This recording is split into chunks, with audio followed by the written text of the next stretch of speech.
unfungible, don't you know?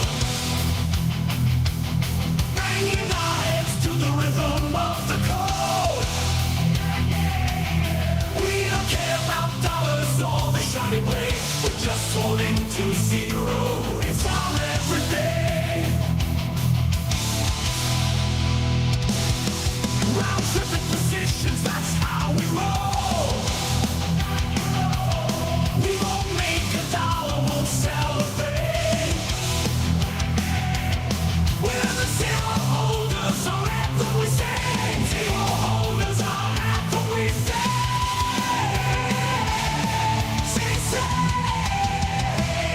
Zero holders, we're the kings of the sea. The non-fungible is the living the tree. We're all on the zero, it's our way to be. In the world of NFTs, we're wild and free.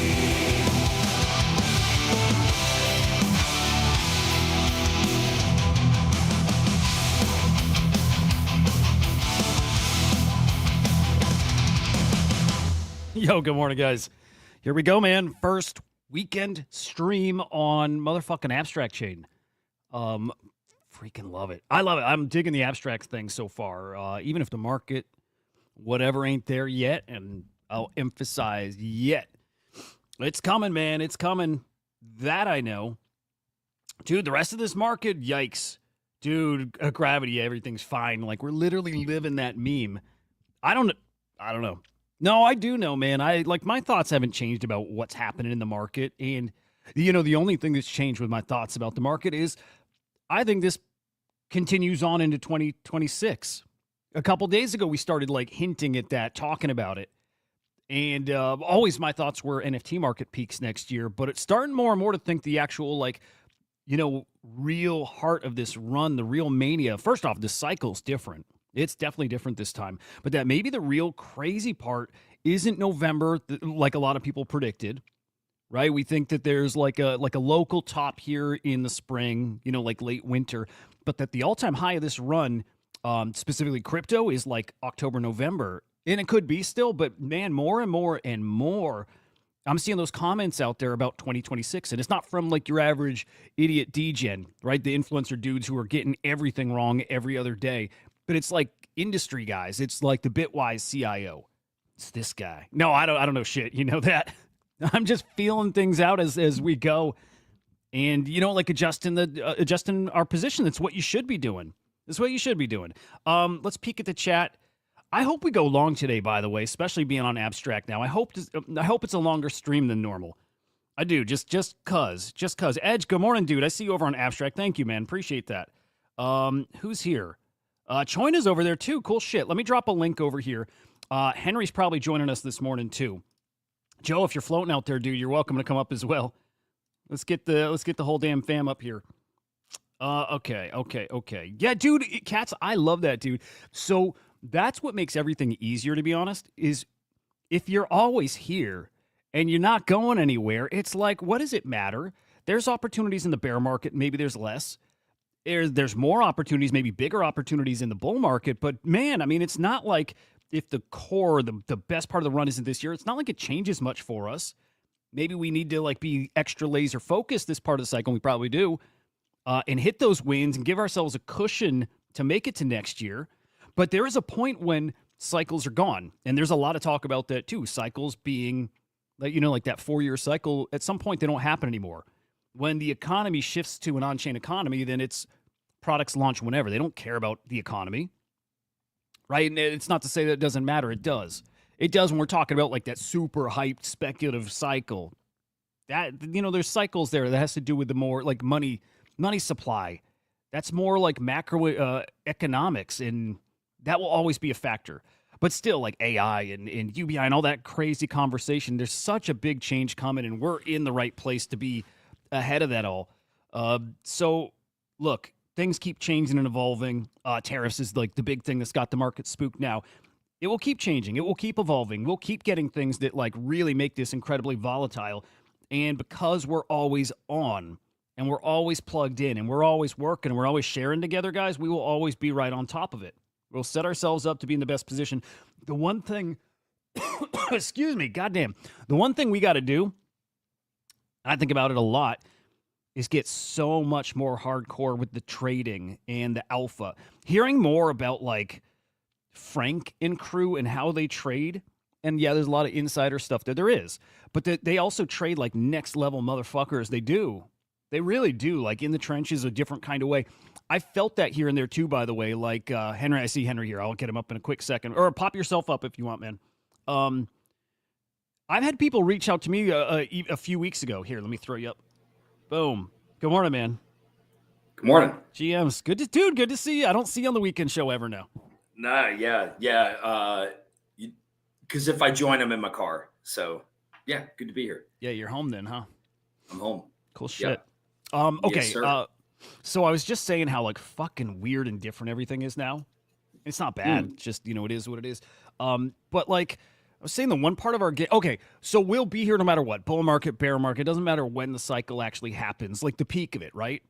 We'll be here. It's just like us staying plugged in to stay on top of shit.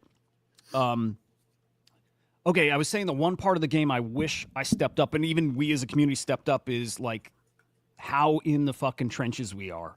Like how dialed in and how we're trading. Because I keep hearing about Frank. Everybody talks about Frank and he's the best trader ever. He might be, to be honest. I don't know. But like, okay, a couple weeks back, I got a DM from NFT Boy. Random, like out of nowhere NFT Boy DM. And he's like a influence. I don't know what tier he is, but like he's a guy with a pretty big following.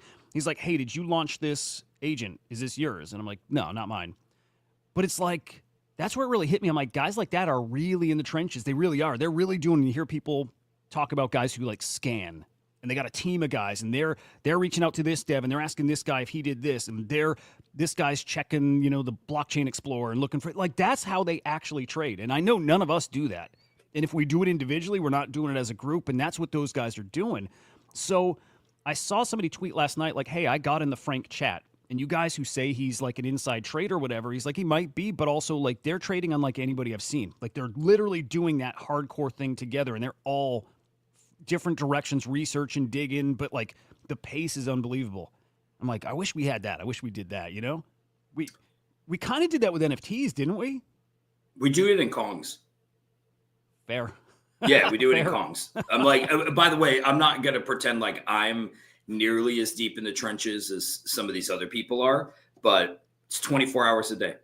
24 hours a day, guys, TAing on shitcoins, bringing in alpha from all corners of the, from Web3. So I would say like all cylinders firing right now. So then there's the cheat code, or there's the hack, is getting the communities that are doing that. Kongs definitely are. Like Wall Street Kongs is like goddamn legendary for that stuff.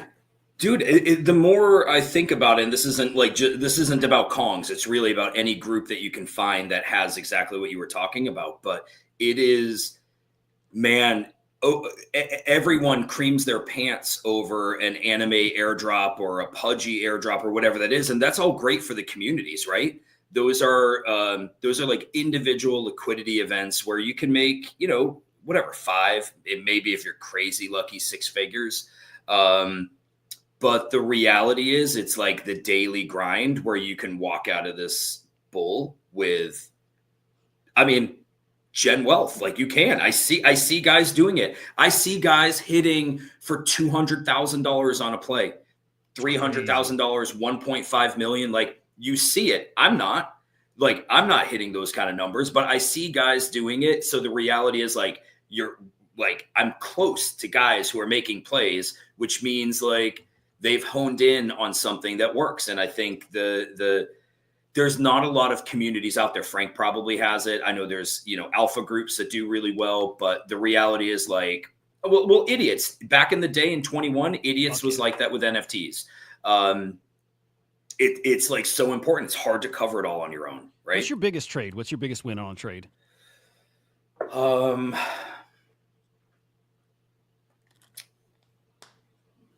Moodang was up there. Yeah, Moodang was up there. We're talking shitcoins, or we're just talking anything in general? Anything.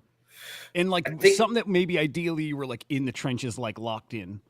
I think like our biggest win was probably selling a baby Kong or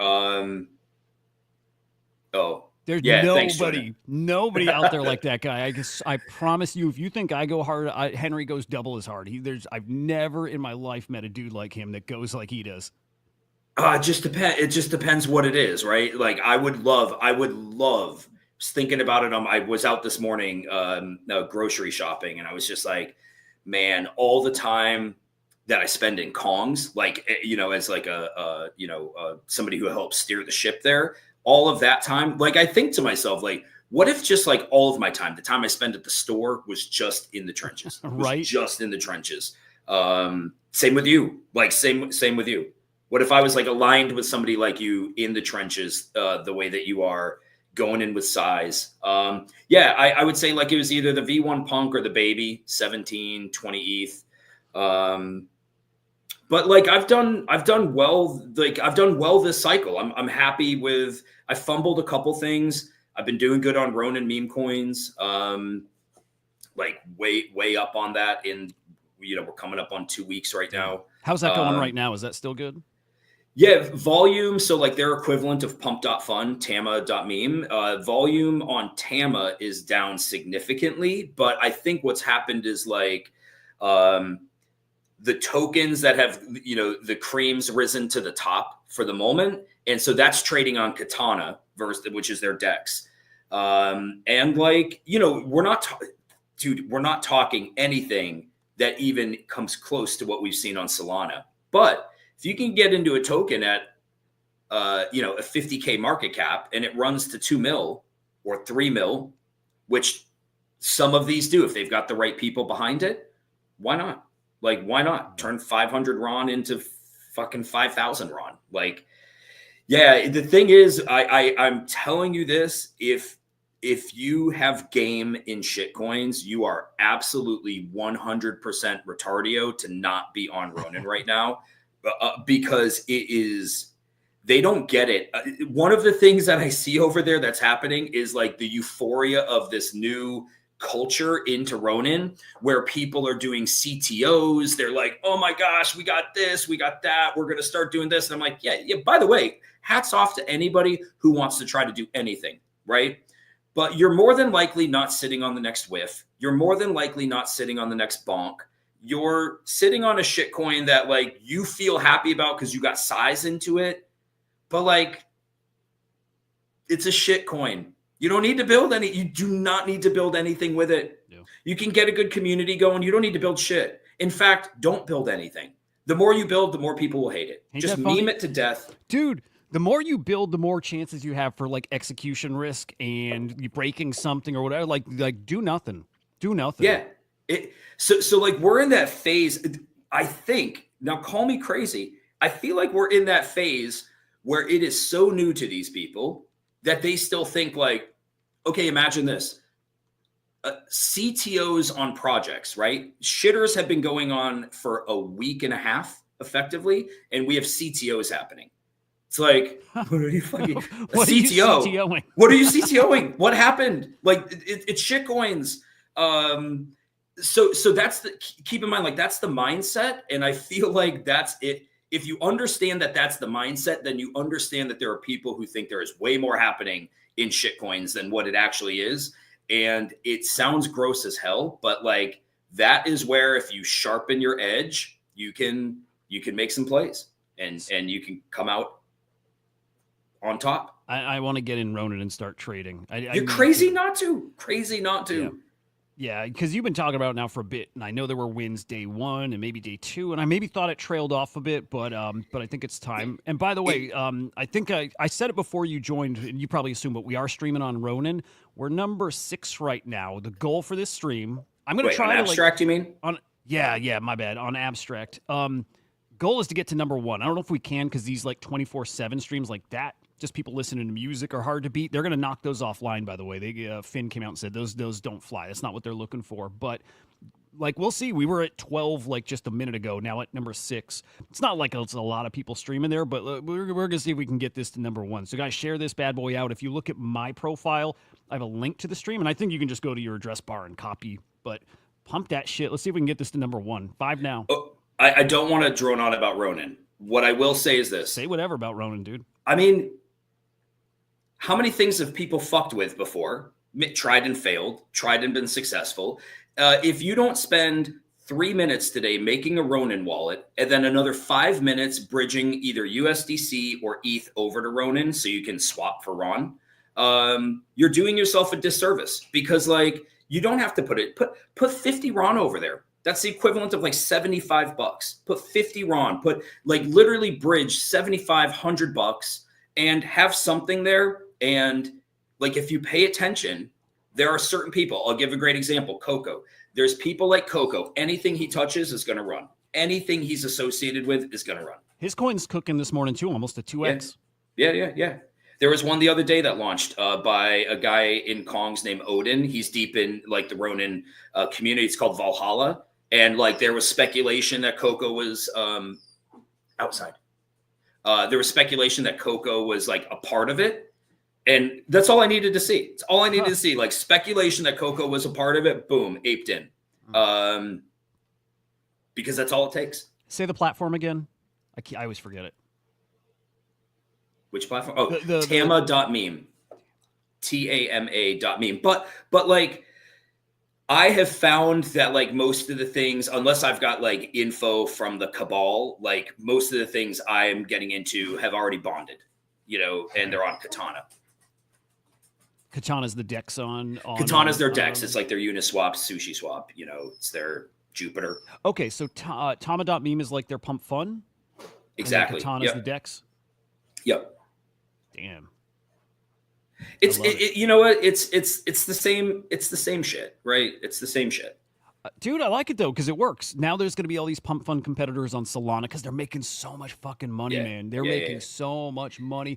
And now we got like Odin.fun. Is it Odin.fun? I think it's Odin. On Bitcoin. That launches public beta on Monday. Super bullish for runes, by the way. There's been a lot of like, I don't know if you've been following, but a lot of really bullish news on runes. Have you seen some of that stuff?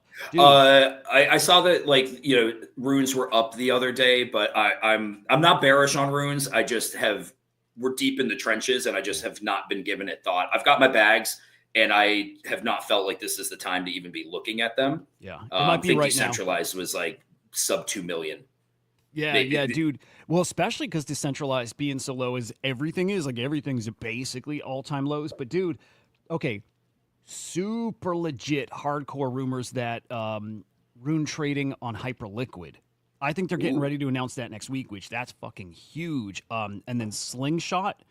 And I'm trying to think if there's another platform, but TLDR, like runes are about to be trading on some really, really awesome platforms, which that's why if stuff's moving now, it's because of that. Dog was up like, geez, well, okay, Dog wasn't the big leader, but like even like Gizmo was like 2x the other day or something like that. Like things are starting to cook. People are trying to get ahead of that, but it sounds like that's coming. So Odin.fun, the pump fun of Bitcoin, Hyperliquid, Slingshot. Man, I really feel like there was something else there too, but basically it seems like runes might have bottomed. As shitty as the, like, you know, the more macro crypto market is, it might be rune season. It's funny because I tell myself I'm bullish on runes. Like I tell myself that. Obviously, we had a significant hand in like, you know, I mean, we etched rune number 2. I don't give a shit what anybody says about what we did afterwards. I think what we did afterwards, at least from my opinion, I think when you look at the runes, you understand why we did what we did afterwards. I don't, you know, yeah, we might have like communicated poorly about what we wanted to do. It was all with good intention. But in the end, they're shit coins. I think we wanted to think we had unleashed like new utility on Bitcoin, and no, they're shit coins. And they are fairly illiquid shit coins. I mean, yes, there's some liquidity on there, but they're extremely slow. And I don't know, man. I'm bullish on ordinals. I don't feel the tingles on runes. It's starting to fade. I could get it back, but like there's something about it where I'm like, people are looking for liquidity and they're looking for lightning fast speeds when you're talking about shit coins, right? Like I'm aping in, like I'm in, and you can be in a Solana shit coin for 9 seconds and make 30%. Right. Can't do that on runes right now. Yeah. You're right. Totally right. Yeah, and it makes so much sense too. Like, I think very few people have tingles about memes anywhere right now. So how the fuck could you have them on runes at the moment? You know what I mean? Like meme coins in general. Like, people are still winning. Make no mistake, people are winning. And I actually think it's pretty fucking bullish out there too. That this is the dead season for meme coins, and still you have runners that are hitting hundreds of millions of dollars market caps. Like, that's crazy. That should be a big. Like, I know people are like scared thinking this shit's coming to an end or something, but I'm like, no. If this is the dead period and stuff's doing that, what do you think happens when we really start cycling back to meme coins? This is, dude, I don't think meme coin meta ever dies. I know that sounds ever again, right? ridiculous. No, ever. I'm with you. It has literally stripped out everything that we care about. Look at anime launch, right? And I'm not fudding Azuki. Like, I think what Azuki has built. Well, I mean, I was fudding him the other day, but I was having a conversation with somebody smarter than me. And it was like, when you really look at what Azuki's done as a brand, like, they've done a good job. They've had some cool collaborations. They've made like really clean graphics, and their anime is like, I can't tell you whether the content of their anime is like, if the storyline's great, but like, it's got good art. Their collection has good art. They secured anime.com domain. Like, they've done some cool stuff. PBT, and even with all of that, right? Like, with all of that, what's anime sitting at? 200 mil, 300 mil market cap? 250. I don't know. There's this glitch. I don't know if it's like flipped. FDV says 185 mil, and then market cap 249 mil. But let's say 250. Let's just say 250, right? You can have at least one, if not like 15 shit coins a week that will run to that and beyond, right? And I think, like, it just goes to show, like, it doesn't matter whether it's a sustainable business model. Degens are just looking to gamble. That's it. Yeah. That's it. Like, I win, you lose. There's nothing more to it than that. It's just that simple. So, like, then on to the next one. So I look at it like, how do they ever go away? How do they ever go away? That's it. They didn't exist They didn't exist last cycle. They didn't. I mean, we had Doge and Sheeb and a couple other memes. That's it. And all of a sudden, meme coins are really born as like a type of asset just here in the past year and a half, really. And, once the toothpaste is out, it doesn't go back in. Having a thing you can just gamble on any time of the day, any time of the year, whatever, it doesn't matter. Like, they don't go away, and so the phases and opportunities change, like it has right now, or like it did even in the late fall, early winter, of like completely dead. Like, not just like now dead, like dead. Like, nothing, you don't get over a mil market cap. You definitely don't get over 5 mil market cap. But it's a new forever thing. And especially as more things transition on chain, right? Like, companies adopting. It's just more people, more money, more whatever. And then you get everybody launching their coins. When you talked about no utility for these things too, it's funny because it's true.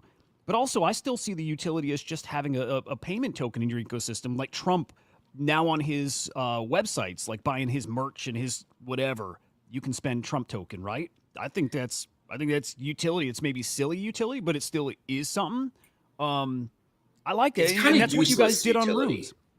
It feels like a little bit of like, yes, it's utility, but like, you strip past the layer of it and you're like, yeah, it's kind of like saying like, well, I have $1 or I have a debit card and I can use either one to pay for something. It's fine. Like, it's totally fine. I don't begrudge anybody who thinks it's amazing. But I just look at it like, all it does is it gives us our fix. It's what it does. It's what we're always looking for. The type of volume we were seeing on NFT collections in 21, 22, we're not seeing it now unless there's some major announcement people are FOMOing in, but you get it daily.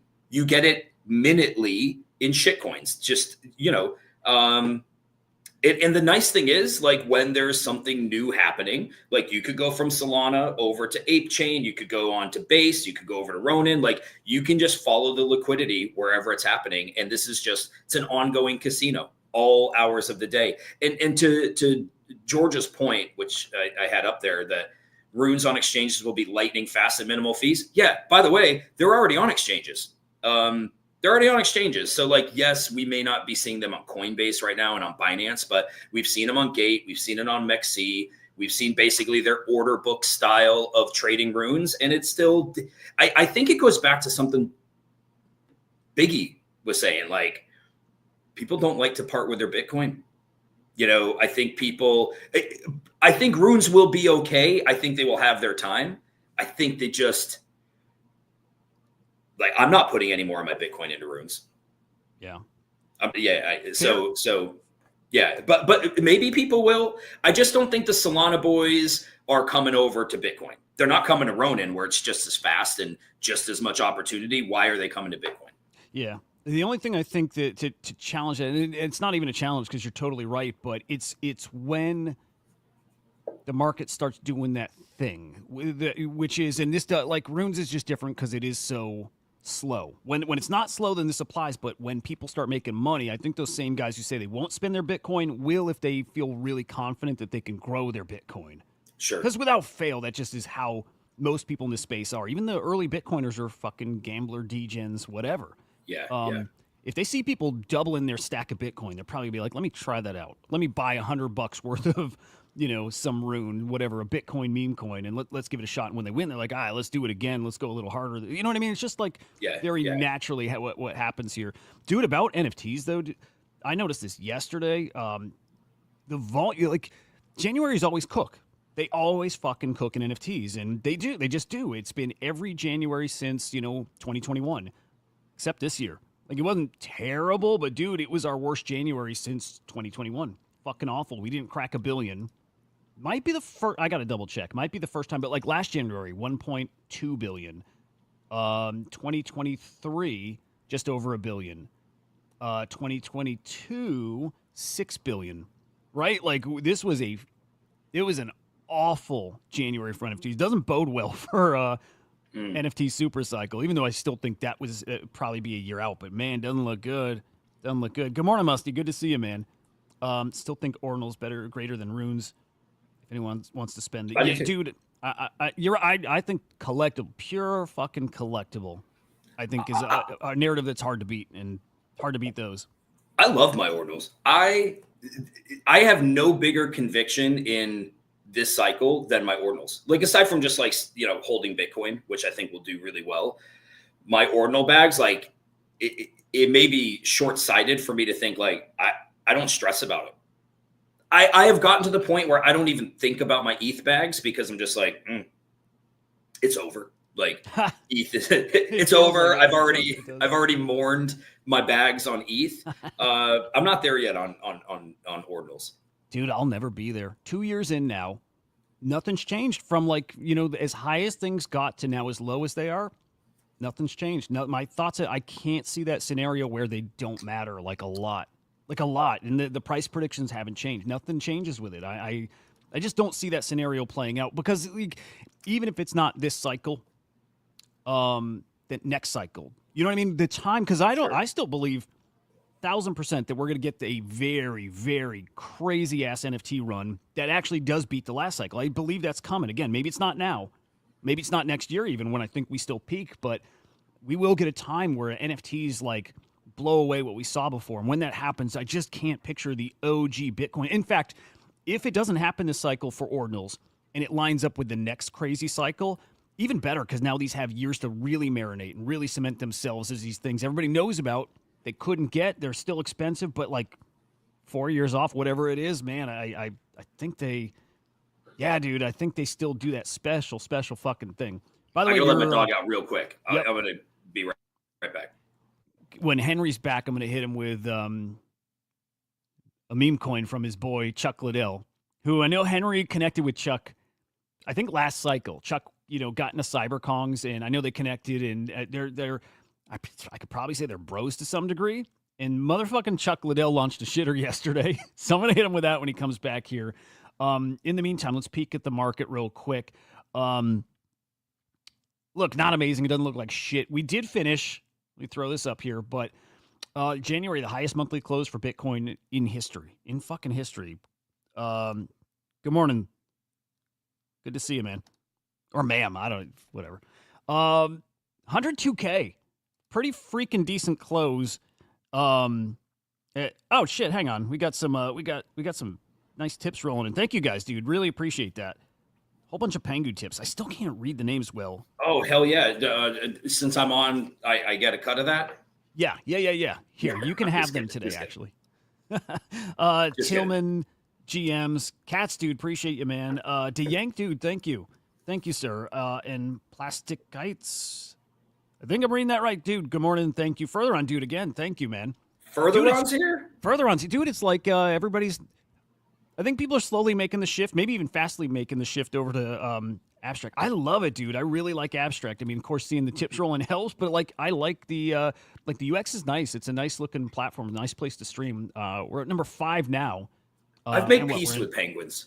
Peace with penguins. They're fucking great.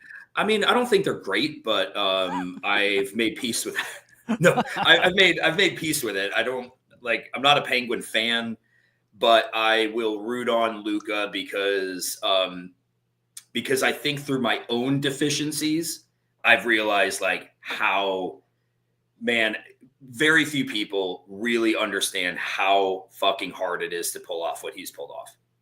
And to that degree, like Azuki, and to that degree, Doodles, and to that degree, Yuga. I think people just don't realize how fucking hard it is. So, dude. Yeah. It's so hard. So hard. It's like a grind on top of it being like you need to like really have a deep understanding of so many things. Like you got to understand the market, you got to understand marketing, you got to understand crypto DJ. Like you need to be an expert of so many fucking things. And he just seems to be that guy. And it's not, it can't just be him. He's got a great fucking team around him that also knows, but like the dude he's got that high batting average. He just seems to win at whatever he's doing. And yeah, I always just say I would never bet against the guy. That's it. No, so it doesn't mean anything's groundbreaking yet, but they're laying out the foundation to have some pretty groundbreaking stuff. And I like the whole fucking consumer crypto narrative. We do need it. It is hard. We did idiot stuff, our little group back in the day, because it's so hard to get people in. It's so hard. It's so complicated, so technical. And man, he's trying to solve that exact problem. So I respect even the angle he's going for. Also, there's probably so many of us that were in 21, 22, telling our friends about it. We are not the people to bring consumers in because like, honestly, I can't be bothered. Like I don't have the time for it. I got a guy at the gym who downloaded the Magic Eden wallet, and now he, and I respect the fact that like he's looking into stuff and he's got questions. And when he stops me to ask me a question, I'm just kind of like, well, I'm nice to him, but I'm also like, I can't go back to like, how do you set up this? How do you bridge? I can't do that. So like to have something out there like abstract where it's going to be easy for people. I still think the more people that come in, there's a massive advantage to people who have been degenning to understand the trends and be able to, I mean, it sounds terrible, but the reality is like, you always need exit liquidity. You always need exit liquidity. It's how the space works. Like, it's why people are tuning into this. It's why people are doing anything. We can lie and pretend like it's just about the vibes. For me, Kongs is like that, right? Your home base, like I totally get home base is like, in my mind, a bit untouchable. Anything outside of that, no. It's just like anything is on the table. Yep. Heads up, or just let me shout out a couple more people. Plasticities, I think if I say your name right, saying best stream so far I've seen. Dude, appreciate you, dude. Just to give context to anybody who's new watching just from the abstract side. So I've been streaming now, and this is every day, 7 days a week for 18, 19 months. Literally 7 days a week, holidays, whatever. It like does not matter. The show happens every day. Monday through Friday, I do the show directly with Crypto Slam on the Crypto Slam YouTube. Much more formal show. Great guests come on. And then an afternoon show with Henry the Great from the Cyberkongs, also my younger brother. And we've been doing this afternoon show for fucking almost a year. We're probably 9 months into that thing. A lot of content. At this point, we got some experience, and it's been a fucking blast. And this is a new angle, just doing a like more casual stream. So, dude, I'm happy you found it. Stick around, because we cover a lot, and I got a lot more content coming, types of content. So, yeah, dude, stick around. Would love to have you in the community here. I mean, you've just been on that upward trajectory anyway. So like I'm happy. Hey, if there's something that I'm happy about abstract, it's that I think you found yourself a really good home. You know what I mean? I think this is a great place with a lot of potential for people to be able to tune in and get.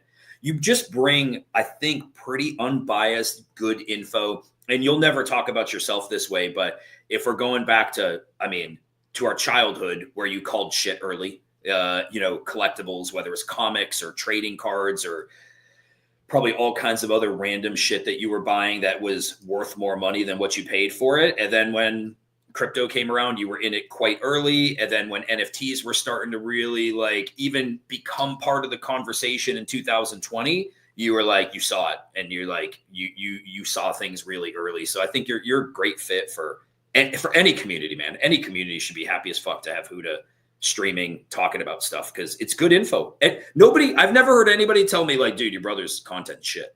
Never, not once. Every so often in the YouTube comments, but that's YouTube comments. But dude, appreciate the kind words. That's my gift. If I got one, it's I do see stuff early, and again, I always have it's the collectible shit, and it's even stuff that doesn't matter. Bands, I would always be able to pick those bands that are going to blow up early, and it just was with anything pop culture. I'm like, oh, that's going to be a thing. And because I'm terminally online, I would just find the stuff early. It's that simple. But I love doing it, and there is something really cool here. Holy shit! All right, let me shout out some more of these comments and tips. And if I miss any, apologies. Like it's kind of a blur at some point. But Rocky 100 Pengu, dude, thank you. Ordinal Revolution, you guys are fucking awesome. If you're who I think you are, fucking love your show.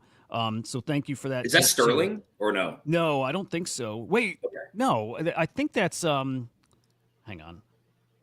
I think that's what's his fucking name? I'm not gonna get it right off the top of my head here, but I watch it. Ordinals Revolution. I should know the name off the top of my head too, because I do watch.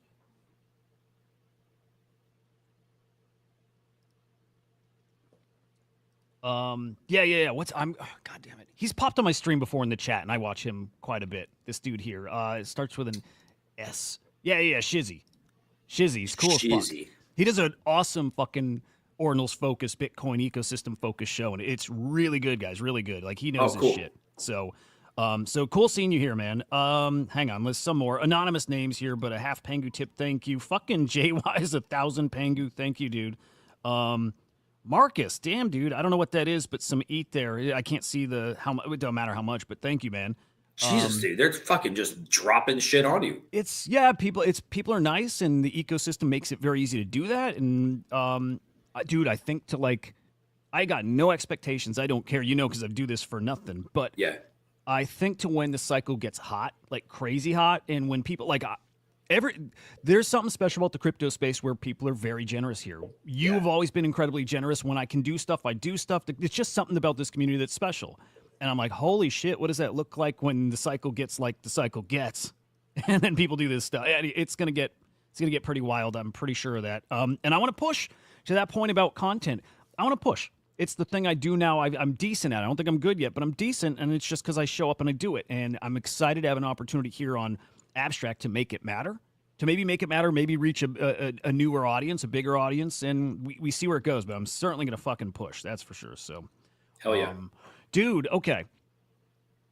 On meme coins, on the fact that everybody should launch one, I don't know, sometimes I question it. No, I think everybody should launch one. Your bro, Chuck Liddell, launched one. Did you see it? Like, what the fuck? Was I talking to you last night? I texted him. Was I talking to you or somebody else? Yeah, we were on the phone. So I saw that he was okay. I might be confused on what happened, but I saw he was launching one. I just shot him a text just to say like, hey dude, I'll just be accurate with what I said. I says to Chuck, I said, saw you're launching a meme coin. Be careful, bro. You can make one, no doubt. Just be careful. A lot of people with bad intentions out there. Also, hope you're doing well, my friend. And he responded back and he said, I'm not. And then I think I said to you, I was like, I didn't realize this at the time because I thought he was saying, I'm not launching a meme coin. And then I was like, maybe he meant I'm not to when I said, I hope you're doing well. And he's just like in fuck it mentality. Yeah. But I didn't want to say anything about that because, like, if there's one dude on the face of the earth that I would not want upset with me, it's Chuck Liddell. He's a massive motherfucker, man. He's like scary big. Dude, I was looking at him. I had my phone up and I was just looking at him on it.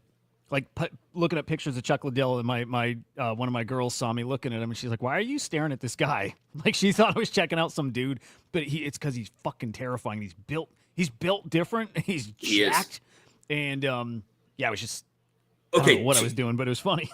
Two things. I thought that he gave the contract address for a different token that wasn't his. It was one that was running yesterday. It wasn't Vine. It was, yeah. All right, let me check because I'm going to a tweet where he did drop one. Oh, he dropped the Giga Chat. Giga Chat. Yeah, that's what it was. So like he wasn't wrong. He was just pumping the Giga Chat token. That's cool, actually. But can I tell a quick Chuck Liddell story? Yes, and you should probably DM him back and be like, "Hey, maybe you should actually launch one. Let me help." People were pinging me in the Kongs Discord, like, "Are you the guy that he was talking to?" Like when he said he has reputable help. I probably want to stay away from that. I think with like our SEC stuff, he might have got caught up in some of that. I don't know, but like, you know, we had social media posts with him, and who knows. So I don't know that he'd want to launch a shitcoin with me, but we were at New York Fashion Week 2022 because Kongs were in a Vivian Tam fashion show. Like she did. I know. I'm pretty sure I've told you this story, but like hung out with him for like 3 days.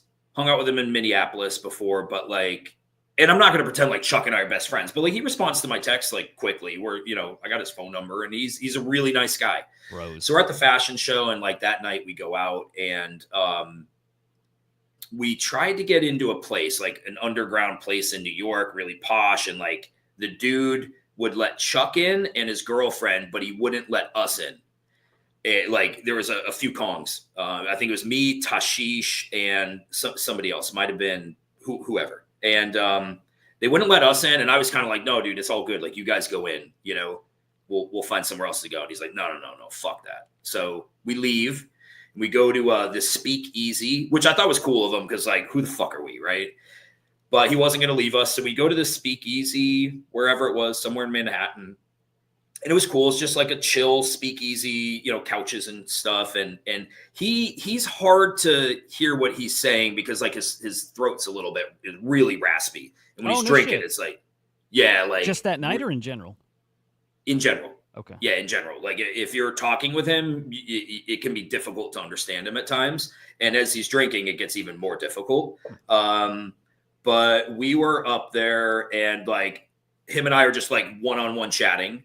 And I asked him, I forgot how it came up, but I was just like, dude, what's it like to just know that like nobody can fuck with you?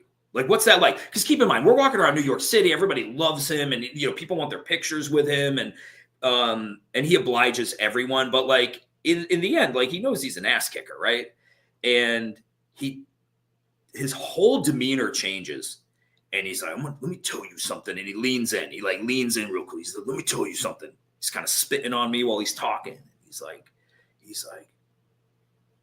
Everybody in this room came at me. He's like, everybody in this room came at me. They may take me down. There's like 30 people in the room. He's like, they may take me down. He's like, I promise you, I'm the only motherfucker leaving here. They may put me on the ground.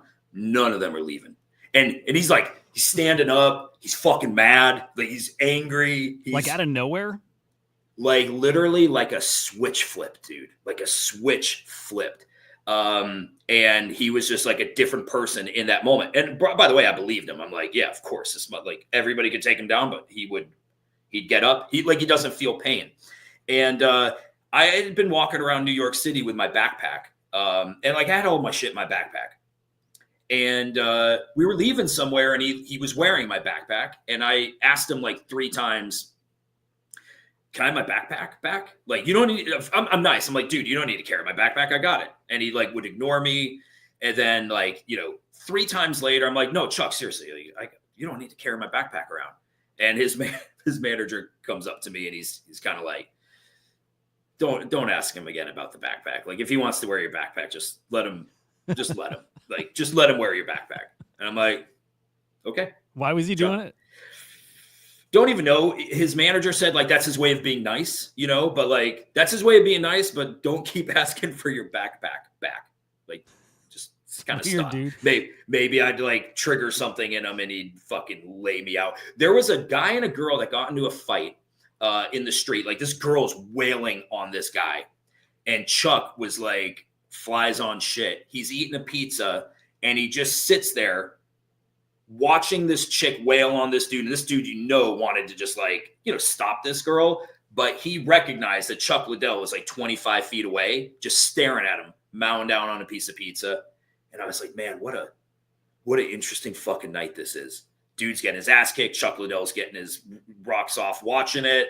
The guy can't do anything because like Chuck Liddell's standing right there. Just a really interesting time. That story went on way too long. But I love it, all of that to say, he's a great dude. He doesn't understand crypto like the back of his hand. He wanted to find ways to like be involved in crypto. Like he doesn't understand it all. He likes it. He likes the culture. And to be honest with you, he was approached by all kinds of projects that wanted him to like, shill their shit. And he's just, I think, looked for the right opportunity to try to do something. And this was, I kind of felt bad because I was like, oh, dude, somebody's going to take advantage of him and get him to launch a shitter. And he's going to have like the Hawk Tua experience, Yeah. And I was happy to see like, no, good. Like he's just shilling somebody else's shit. Dude, I'm glad we even talked about it because it doesn't matter. Again, I think it'd be cool if he launched a coin, but I still thought until you mentioned it, I thought he launched a Chuck coin or something. So even it's way fucking cooler. He's just pumping Giga Chad. Yeah, cool dude, man. Cool dude. Good guy to have in the space. I wish we had more cool celebrities like that weren't just trying to push their own shit, that were like,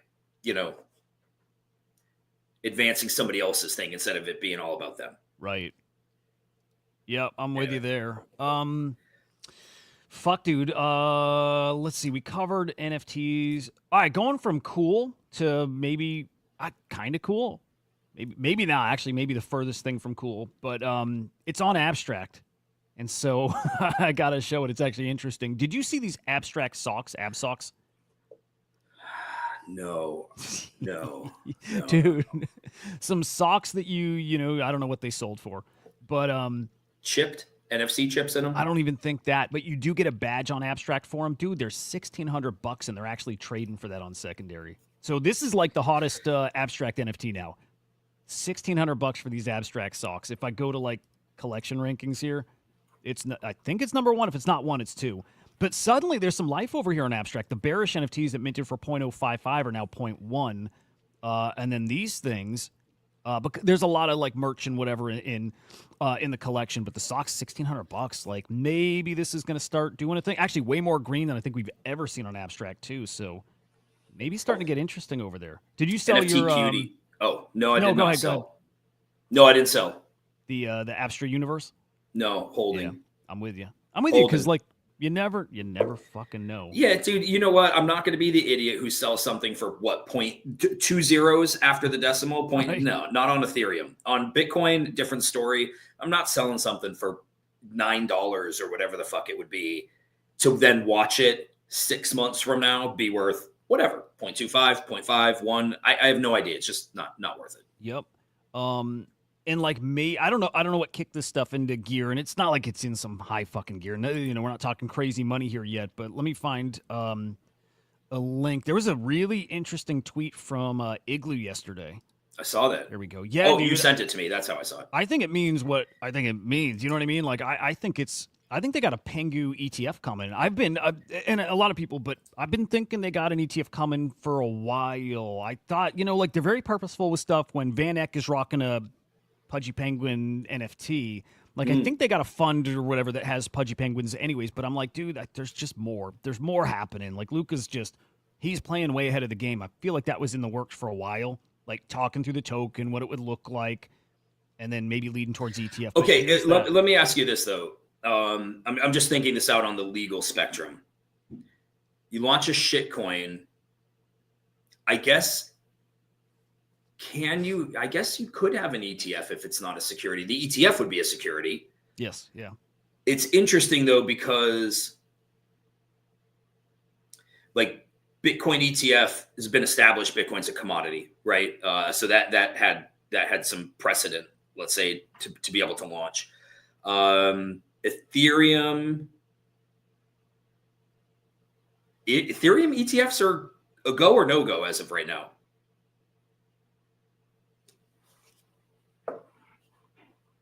Are you frozen or am I? Oh man, I don't know. I don't know if you got kicked or if I did.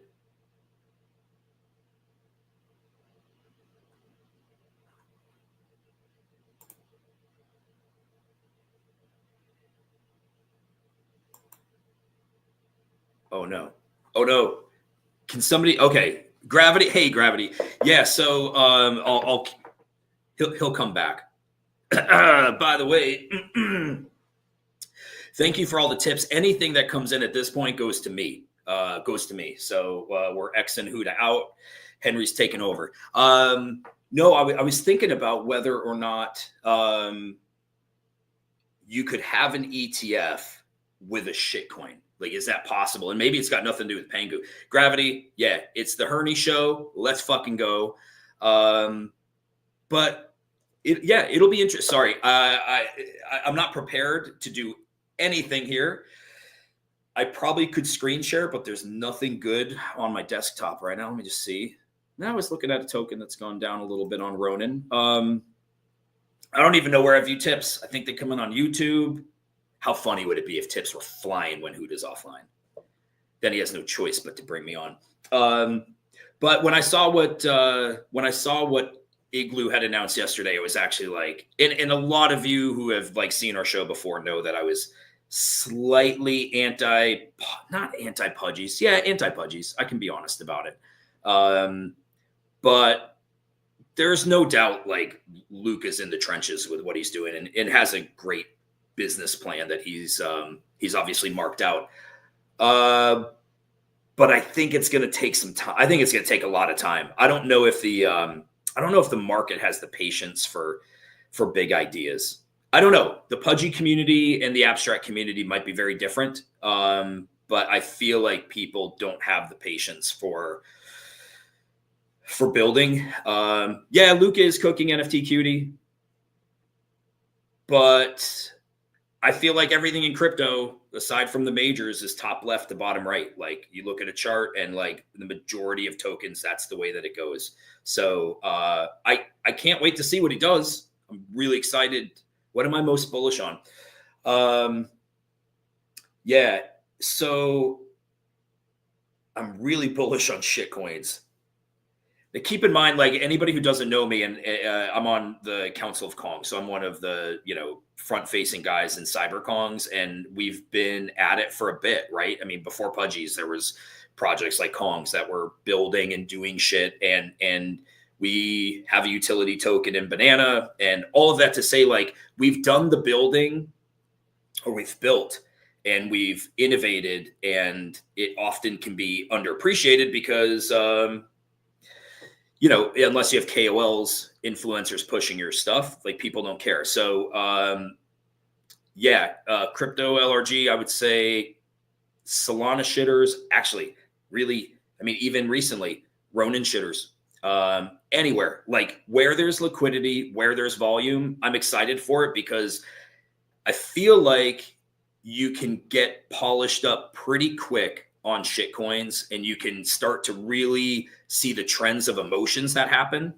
And if you're not super greedy, you can consistently make money in shitcoins. I can't even believe those words are coming out of my mouth, but it's the truth. I've just seen it. Like, if you're not getting greedy, and if you are in a place where alpha is circulating and you can get in, I mean, I've seen it on, I think Vine got called in Kongs at like a 300K market cap, as did many, like pretty much every shitcoin that's really been a major hit. So I'm bullish on shitcoins. Peter, I have not launched any meme coins. There's been a lot of people who have launched shitcoins in my name, like they've either done a Henry or a Herney. Not me. I've not launched anything. I've said in Wall Street Kongs, which is our Discord channel for CyberKongs. Like, if I launch a shitcoin, there will be some signs, and you will know that it's from me. I won't shill it in our Discord, but there will be some things that I will do where I'll update my bio on Twitter or on X, because I just want people to at least know it's legit. But yeah, I've launched nothing. I had a guy the other day message me. With like blockchain transactions, and he's like, I can't believe you dumped on everybody. And it was literally, Peter, it was something just like this, where the profile had me. They even, I think, bought an an RNS, like an ENS for Ronin, where it was like henrygrape.ron. So it like looked like it was me, but no, I've launched nothing. I've launched nothing yet. Because if I launch something, I think you could look at these tokens. I think anything that's been launched with my name has not hit any sort of market cap, 5,000-10,000 K market cap. I think if I launched a token, it would do significantly better than that. I don't mean that in a cocky way either. I just think it would, people are DMing me every day asking when I'm launching one. So, okay, what are things I'm looking for when I'm searching for shitcoins? Holder count, active community. Oh, Peter, are you the guy that messaged me on Twitter the other day? Is that you? Are you the one that thinks that I launched a shitter? No, I'd be perfectly honest if I launch something. I got no reason to lie. If I do, I'll have something on my social media. It's the only way that stuff kind of works. So, do I think blue chip memes, Whiff, Bonk, Popcat are the best hold? Oh man, I think it can. I think like Whiff, Mog, Bonk. I think those are all going to have their days again. Same with like the AI tokens, like Goat, AI16Z. I know Hoot is very bullish on Naval. I think all of these are still going to. Man, it's like everything else. People got to come up for air. When people are in the trenches for weeks at a time, things are running, market's doing really well. Like things, you got to come up for air. Things, settle down a little bit, and then it restarts. So I think we've been in maybe week and a half of things feeling like a little bit down on shitters. Though we had Vine. I mean, Vine was a cook last week. What did it run? 400 mil, give or take. Hoot is out. Henry's in. But back to your question about like, do I think blue chip memes are the best hold? I don't have major conviction on holding any of these things insanely long. Like the ones that I've been holding for a while, at this point, I think Goat is the bag that I've been holding the lowest. And I got in early. I should have sold at 700 mil and I didn't. I still think they come back, but my play on shitters is in and out, like in and out. I could be in for a day. I could be in for a week, but these aren't the things.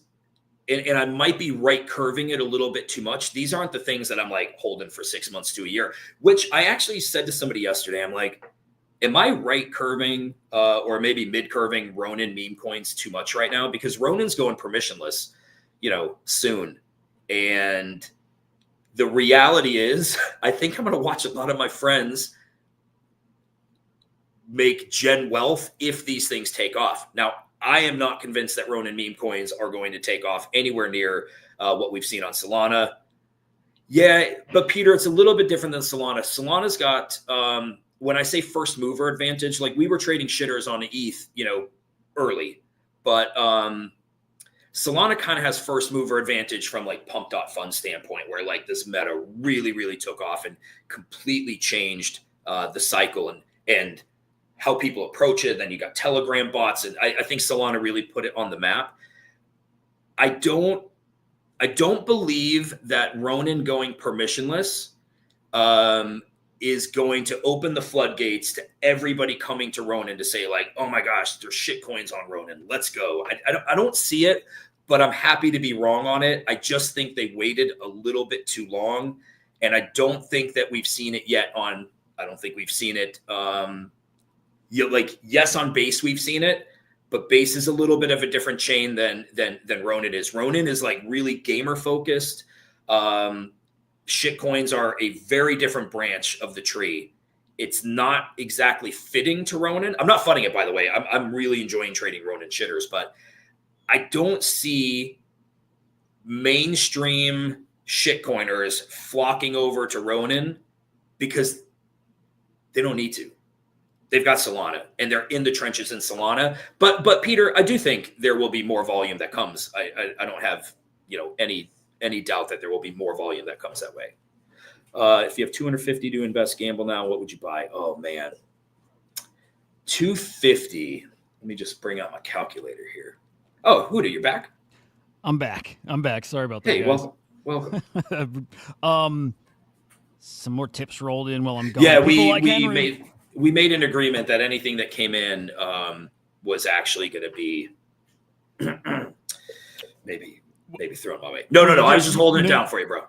First off, fucking, you're a gangster and like just awesome. You even kept going. Thank you, man. No, Shizzy threw in 50 fucking USDC. That's crazy shit. Biggest tip we've seen on here yet. That's for Henry. Ooh. Edge with another 100 Pengu. Confusion, I think. I don't know if that was from before or after, but 10. You guys are silly and awesome, and thank you guys. I don't want to give financial advice, but Crypto said if I had $250, what would I buy? I'm not even kidding. Okay, $250. I would download a Ronin wallet. I would buy 150 Ron, and I would Crypto. Are you in Kongs? Okay. Whoever Crypto is, I don't know if they're a regular listener of ours. Send Huda your wallet because I'm going to send you a Genkai. Look at that shit.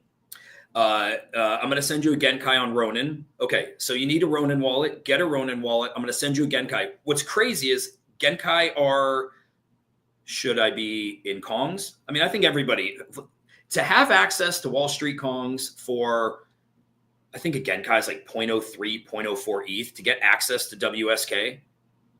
It's worth every penny of it. So send Huda your wallet. I'll send you a Genkai. Your wallet on Ronin. Get a Ronin wallet. Send them your address. I'll send you a Genkai. And I would seriously bridge some Ron, some USDC or ETH over to Ronin. And I would convert that to Ron, and I would come into Kongs with that Genkai and listen. Don't ape anything like today, tomorrow, but you'll start to get a feel for like who's talking in there, who knows the alpha, because I'm pretty confident you can get into the trenches and I'm not going to say you can 2, 3, 5, 10 exit, but you can make money. Or you can dump the Genkai that I sold you, and then it's like, hey, boom. There you go. Free money. The fucking, like, if anybody doesn't know, the Wall Street Kongs, the Cyber Kongs alpha is the best out there. They've always had that reputation. They're one of the earliest. They're one of the earliest alpha groups that was like NFT born. I can't think anybody. I think we are the earliest token gated like NFT alpha groups. Yeah. Like, I'm going to come back. I don't know how much longer you're streaming for. I just got to run my kid to school. Yeah, dude, I'm going to go as long as I can just because. Yeah. Just give me a few. It's 3 minutes down the road. So Crypto, by the way, we gave away Baby Kong on Saturday. And the person said the same thing. I won't paper hand it. I said, you will. It's okay. You will. I know the game. I'm in the game. I know it. It's okay to paper hand it, bro. I look at it like whatever you get, if you find it useful, awesome. If that's your entry into an ecosystem, you can make money, great. And if not, like, by the way, it took that person all of 4 days, 5 days, and they put it into blur bids for like fucking human nature. You can bet on it. It's fine, but it's why I bet on runes, and it's why I bet on to me, there's just the way that our brains, what we will do is so fucking obvious. It's so predictable, and it's okay. Like, make some. Okay, I'll be back. I'm just gonna mute. And I'll cool shit. All right, man. Thank you to you guys for sticking around. And of course, when you got Henry, shooting the shit with you, of course you're gonna stick around. That guy's awesome. That guy's fucking great. All right, well, let's do some like nerdy shit while we're waiting for Henry to return. And God, you guys are crazy with the tips, and thank you. I'll take all the Pengu because I love it. Like Pengu, Zagzag, thank you. Rando Wallet Name, thank you. Is it Waste? Thank you, man. Or ma'am. Dude, like Pengu's like my biggest bag now across anything. Anything. Like Pengu's my biggest bag, my biggest bet, my biggest conviction thing. And it's going back to the Igloo announcement. It's because of things like that. Because I think they got something crazy going on. Crazy. Igloo Inc.'s committed to pushing the boundaries of what the institutional and commercial adoption of crypto looks like. Part of this as part of this mission, we're working on the first steps in bringing new inflows to the Pudgy Penguins ecosystem. That's for Pengu and Pudgy NFTs. The aim for this initiative is to provide institutional investors with easy to access invest in one of the most recognizable brands in crypto. Look, I mean, like we said before, I think there's a Pengu ETF coming. I do. I really, really do think that. I'm going to ask, I told some of you guys earlier this week, but there's a perfect person to ask about this, which is Nate Geraci. He's been on the show two times now. 2 times Nate's been on this show. I will be going as his guest on his own podcast this coming Wednesday, I believe. It's a taped podcast, right? So I don't know if it comes out this week, but he invited me on to come talk about NFTs and come talk about meme coins. And I'm going to be asking him about meme coin ETFs. We've seen filings for Doge.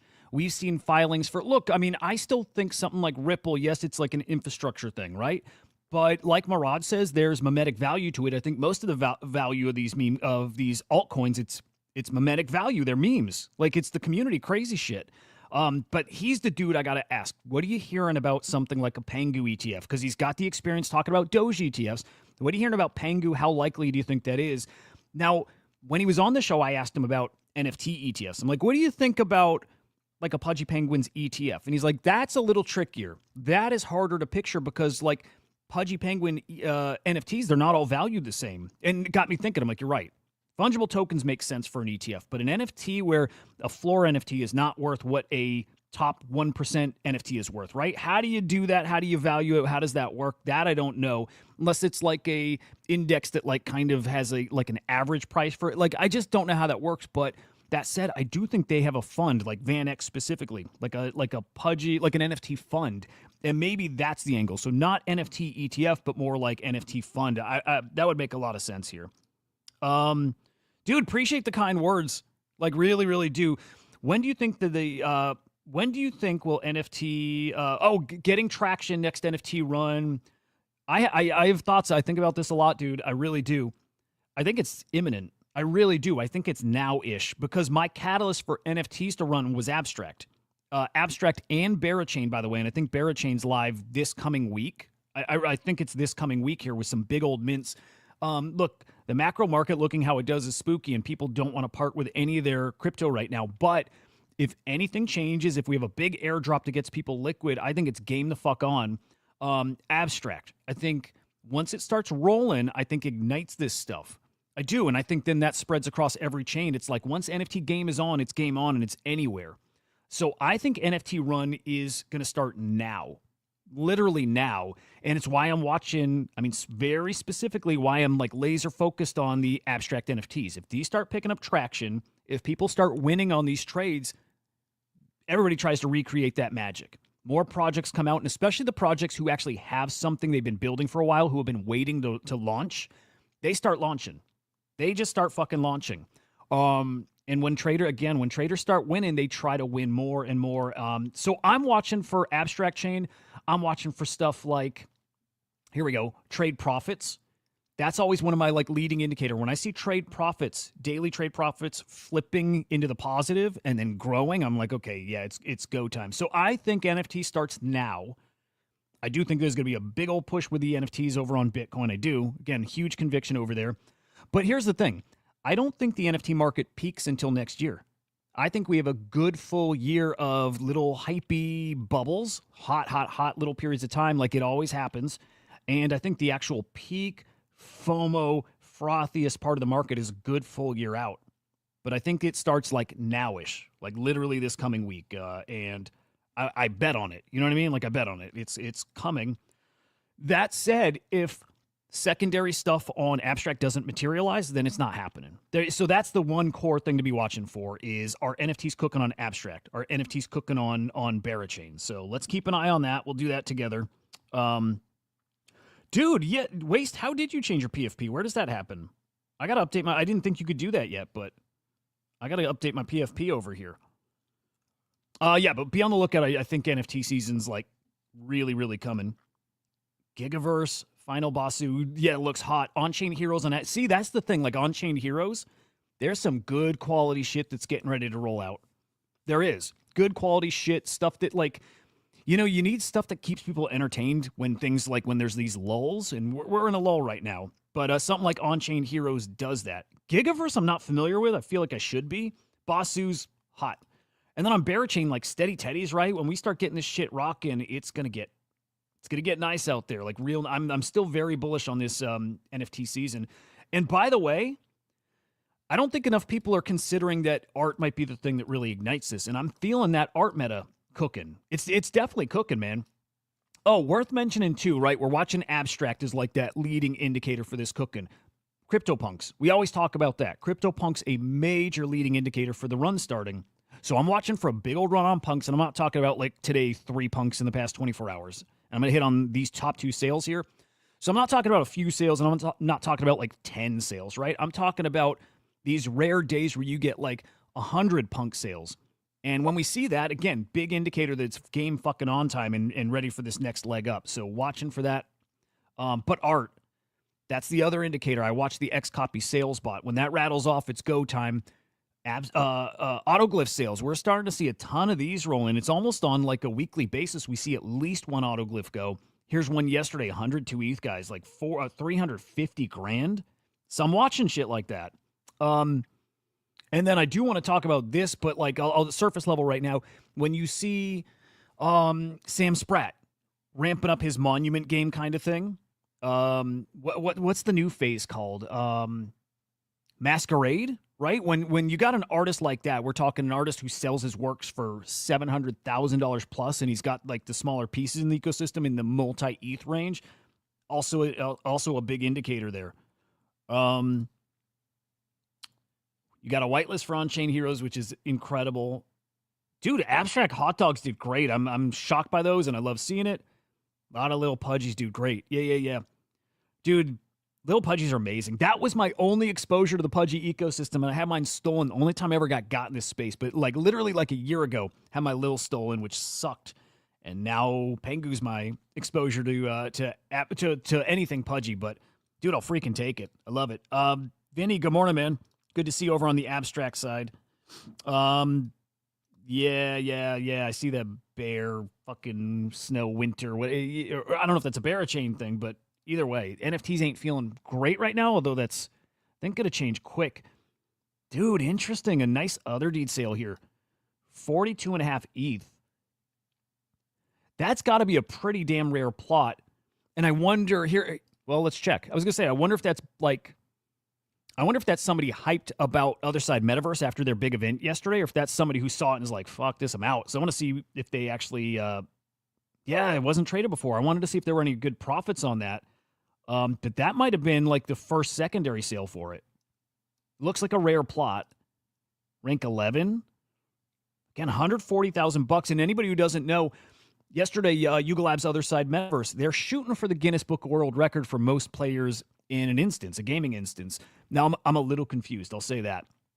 I'll show some footage here. It looked fucking awesome, by the way. I wish I went. But, I mean, the event looked great. Here's what I'm a little confused by. Here, let's throw some footage up here. So, confused because if they're going for the world record for this thing, I am pretty damn sure they had 7,000 people in an instance like a year, maybe 2 years ago. Right? So, to me, that was the target. That was the target. Hey, thank you for that, Pengu, man. The target to me was 7,000 users in that instance. And they got 1,400, which is fucking great. 1,400 is a ton of people in a single instance. But they said they were 200 away from the record. And again, that puts us at 1,600 was the goal. Something's not adding up there. So I'm going to show some footage here in a quick moment. Good morning. Good to see you. Volatility Turtle Capital Management filed for an application to introduce 10 leveraged ETFs. Love that. Again, we'll hit Nate with some of those talking points here in a couple days. J-Wise, I got stumped by the bull yesterday. How do I search CryptoSlam for an NFT ranking on a specific day? You can't. So here's the thing, and there's another place you can. So here's the tricky part with the bull, and by design, it's supposed to be hard because we want people to... They can't be super easy. So we want, oh, dude, let me show this, by the way, especially for people who are, maybe newer to the stream. This is actually important. This is actually free crypto for you guys. We have an AI agent that we've been working on for months at least now. We've been actually building an AI like LLM for about a year and a half. When the agent meta came around, it's like, oh, this is perfect. Like, we take the thing we were already building and we now build the awesome front end that people know now is agents. The Bull AI agent on base, I can tell you this week is the big announcement with awesome partners launching on a really great platform. And by launching, I'll keep that vague, but right now he's giving away his token. You cannot trade it yet. There we go. There's the keyword. You cannot trade it yet. You can get the tokens free by tweeting at him. He's going to send you some trivia. If you get it right, he's probably going to send you some token. If he likes you in general, he's going to send you some token maybe. So go tweet at him, go engage with that shit. But he is spicy, and behind the scenes, we're very motivated to make him excellent. I'm talking like AI XBT level excellent, like great alpha. He's plugged into CryptoSlam data, and that data is not just NFT data. It's everything on chain, okay? So back to that question, J-Wise. Okay, we want people to have an advantage who might remember back on that date, which might be impossible, right? Might be impossible, but some weirdo out there is going to know this date back in 2022, this project was, you know what? Somebody might know that. Pretty tricky, but okay, you can get very detailed info from using our API. I'm not telling people to go buy that. That's not the point, but that's where that info is. You can use the API and dial into the date-specific stuff, or let's do this. Ethereum.slam.vision. We have been building out, this is in beta right now, but a very evolved kind of blockchain explorer. We call them our Slam Vision Explorer, so you can go to like ethereum.slam.vision. This is where you can actually dial in by the day. You can go on way back and dial in by the day. Again, it's probably going to take a little more digging research to compile all the chains together, right? Because you can go to base.slam.vision and all these chains. That's how. If you get a question like that, though, you're probably not going to get the answer right. Maybe guess, or here's the tip. If you want a new trivia, don't keep going in the same tweet. Do a new tweet. That basically resets a session for him, and he'll send you a whole new question. That's probably the best way to farm him, is just get a new question. So there you go. Dude, I think I'll just say this. This is a lot of fun. The stuff cooking with the Bull is dude, for me, a fucking treat to get to work in the AI space now. Like full on, CryptoSlam's not an NFT data company. It's an AI. It's just a blockchain data company, like very focused on AI now. So, slamai.xyz, if you want to peek at like everything that's going on and coming, and there's still more than even here, but you can go to the website, again, slamai.xyz, check out the light paper. Some pretty good, some info on what's coming. Slam Agent, Slam.fun Launchpad, Slam Chain, yes, a chain for all the data that these agents will plug into. Slam Token, there's a lot coming. So dive into that. And then this upcoming week is when stuff really starts going live here. So, dude, welcome back. You did it. I'm excited for the Bull, man. I'm excited for like what CryptoSlam is doing. We did a show, was that a week ago, with Randy, the CEO, and you guys are just positioned really well to be able to like really, I think the thing that, talking AI, you're talking AI right now, right? Yep. So it's like, I think what we've been seeing with AI and the reason like there's a little bit of fatigue, I think, with AI is we're seeing nothing more than just dumb chatbots. They're just chatbots, right? They're just running off of GPT 3.5, 4.0. It's not all that exciting. I think the more data these things get fed, the better they get, which is not what most people are doing, because most people don't know how to properly train. The average person can't just like train an agent. It's not easy. I think what you guys are positioned to be able to do could be really exciting with the amount of data you guys have. So yeah, I'm excited to see what happens. Dude, it's Henry thesis, really deep shit, bro. Well, but you hit the very most important part is there's 1.5 billion agents now, and there's only going to be more, but like 99.9% of them, it's just like with NFTs, are going to zero, and because there's nothing there, and most of the agents got nothing there. They have nothing they're trained off of, so it's just like they're all copies of copies of copies of copies, all saying the same thing in the same way, and there's no substance there, and that's different when you have data. And Web3 data, awesome. Like, fucking love it, of course, but we're building an ecosystem that people can take off-chain data and put it on-chain and feed it to all these same agents, tap them into everything, like fucking everything, and actually make them smart. I want to know what Sinkin Toaster's saying to "That's not how AI works." Yeah, I'd like to hear. I just am wondering if he was saying that to, or if they were saying that to what I was saying, or to a previous comment. Yeah, no, I'm curious too. I don't know if there was any comment on how AI works. Maybe about training or something. I'm curious. But the other thing I was thinking yesterday too is, look, I think the meta is about to shift in AI. Agents not going away, right? Like they make a ton of sense. They just do. Like as a front end, to I don't know, interface with any kind of site or product or whatever. Like they're awesome. They're easy. They're like a customer service kind of like layer for your whatever.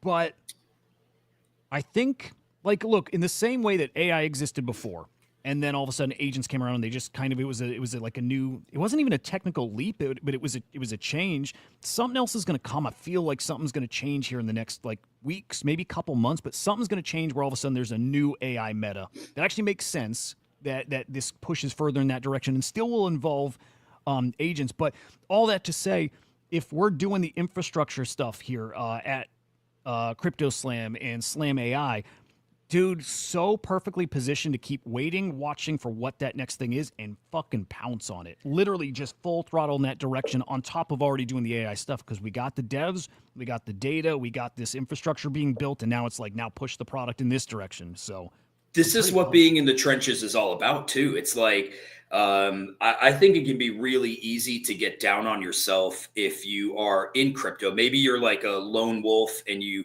kind of hang on your own, and maybe you're tuning into different people's that are content creators to what they're talking about. Maybe you have a home Discord, but it's like like nothing great on alpha. But the reality is, like, it's sort of like being in a neighborhood or in an area before the developers really come in. And if you're there and you have something there, your house is going to appreciate as other people are building around you. You don't have to have had a single win in the AI space, in the shitcoin space. It's like, if you are here now, which I think we still consider to be early compared to where so many other people are at, you're just going to be here for the next thing.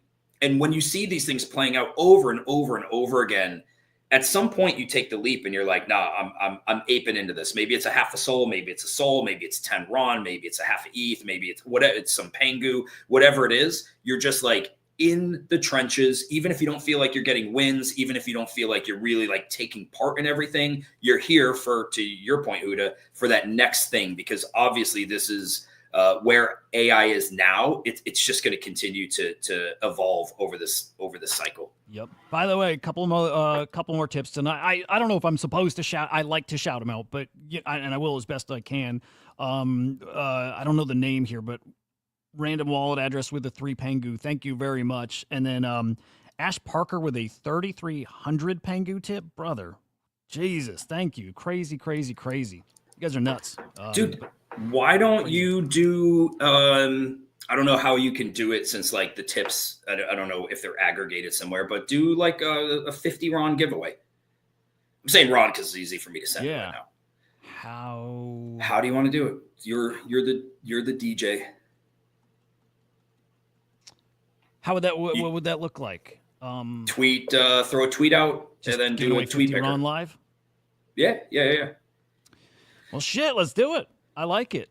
All right, let me type that up here. Dude, thank you. That's pretty fucking cool. I'm waiting for Sync to reply here, too. Oh, you're giving it away, not me. I don't have 50. No, I was joking.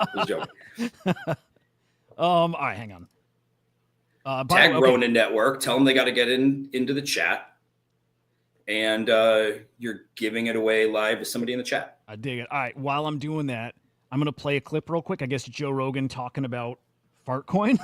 Dude, the AI, the crazy thing with AI is like, it's just meme coin shit too. It is. It's just pure meme coin stuff. So I'm going to play this real quick. A little echo alert for you, Henry.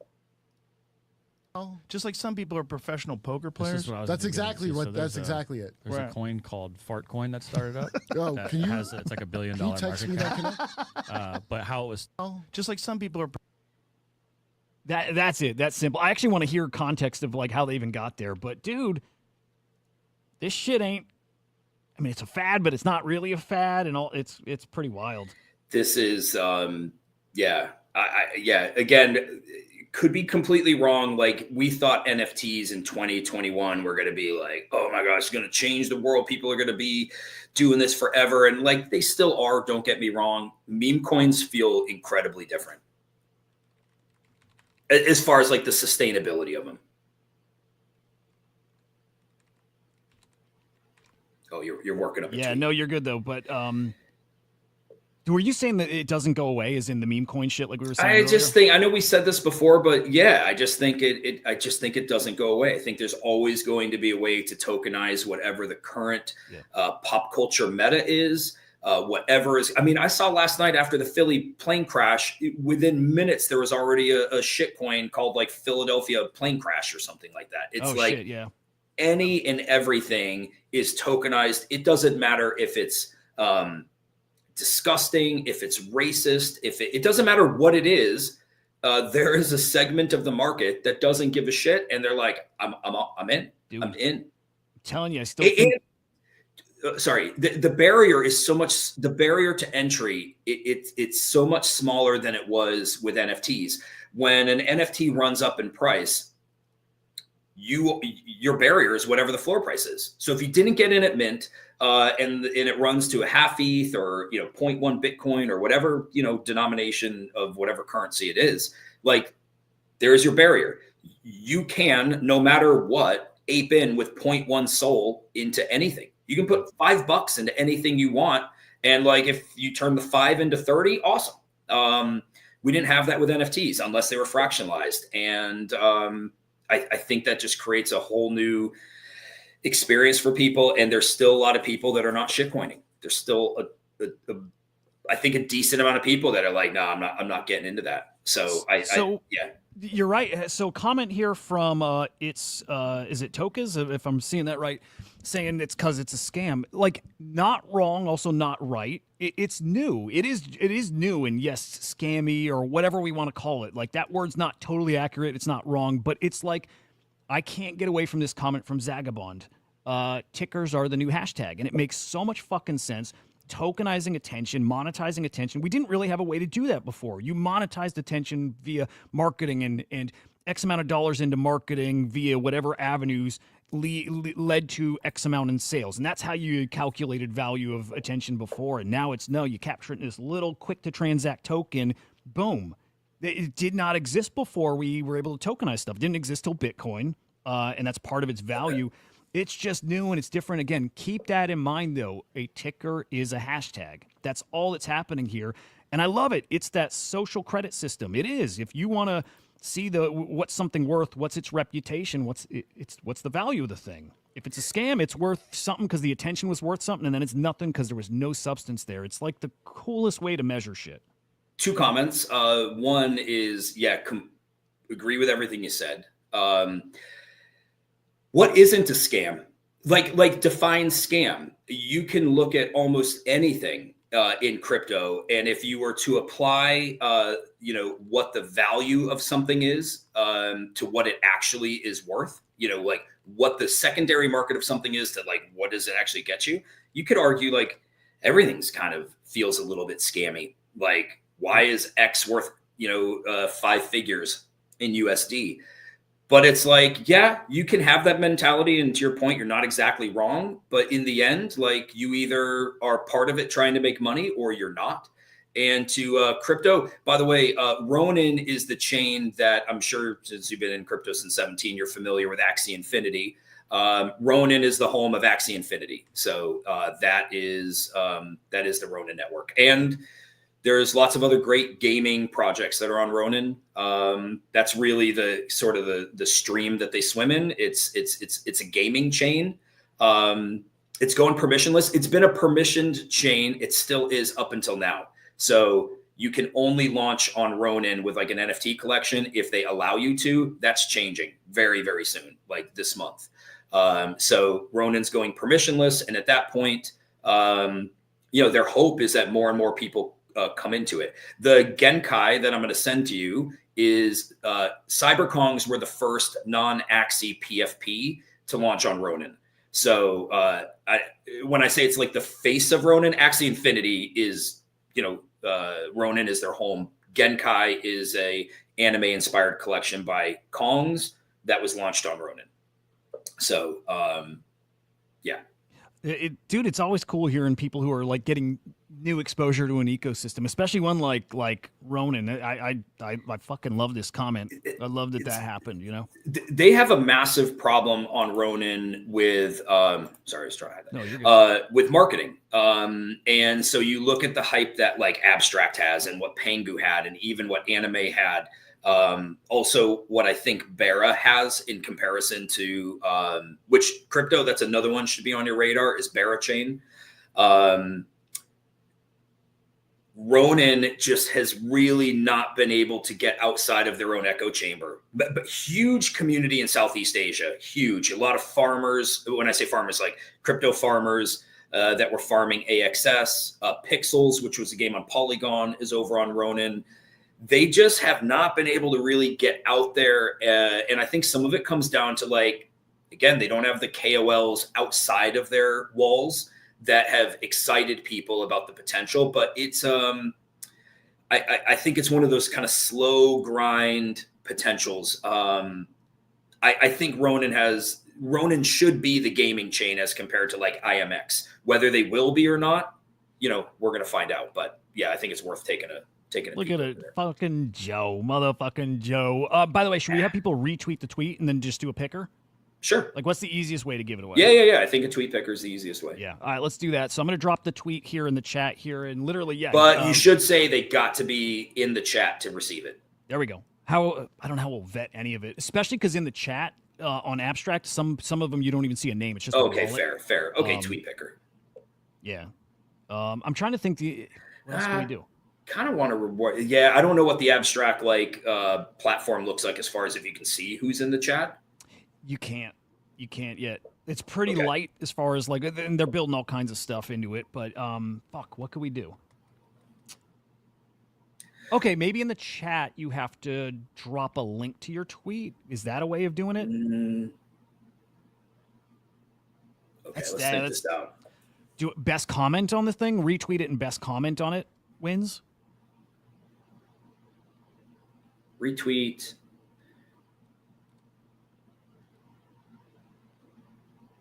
I was gonna say you're gonna have to change. Yeah. Maybe just do a tweet picker, and hopefully we get lucky and it's somebody in here. Yeah. How about this? If we can tell that it's not somebody in here, okay. Hey, here's what it'll be. You got to retweet. We'll do the tweet picker. Now, when we call you, you gotta fuck this. There's room for fuckery here. I was gonna say you gotta like say in the chat that it was you, but anybody could just say it was them. Maybe you got to change your bio. You got to put something in your bio that we say on your Twitter profile. We give a word, you have to change it, and then we know they're at least listening. Let's try it. Do I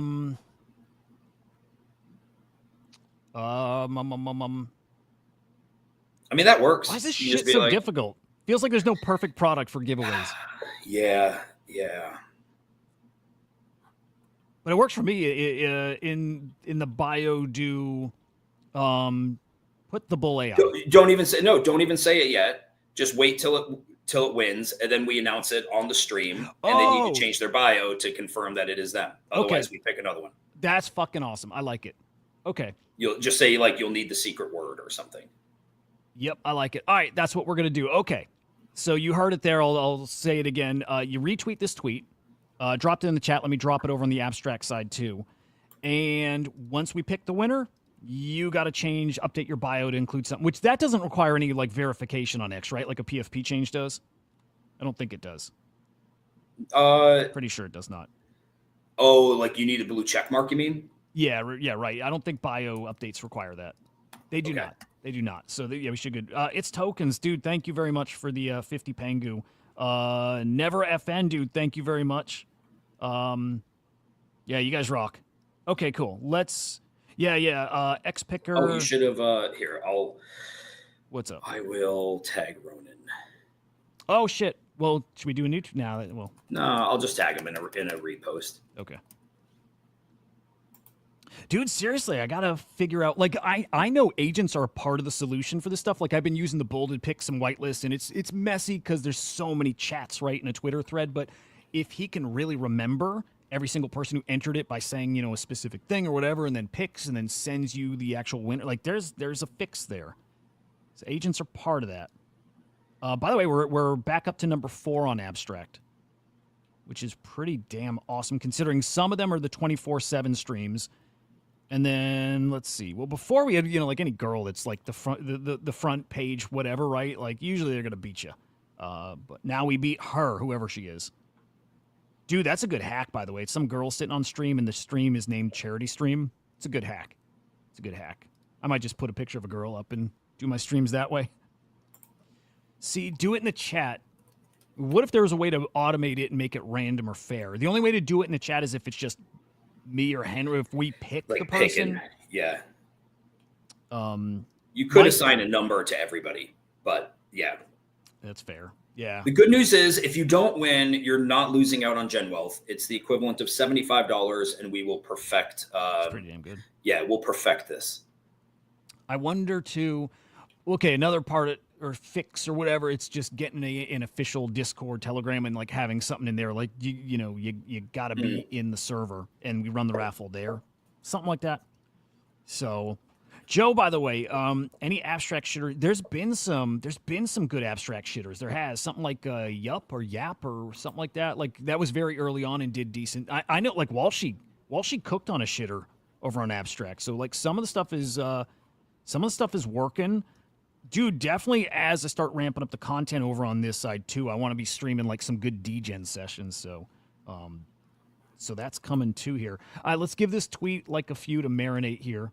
But let me see if you guys are pushing yet. I think you are. Yeah, you certainly fucking are. Cool. Let's give it 5 minutes, and then we'll do that pick. All right. In the mean fucking time, we had the other side game yesterday. 200 players away from the record. Again, they didn't hit it. I just think their numbers are funny. But dude, I'll say this, dude. The game's looking better. Like, looked super rough with their first couple like public gameplay sessions, but it's looking pretty good now. It looks let's great. do some audio, but yeah. Wow, that looks great.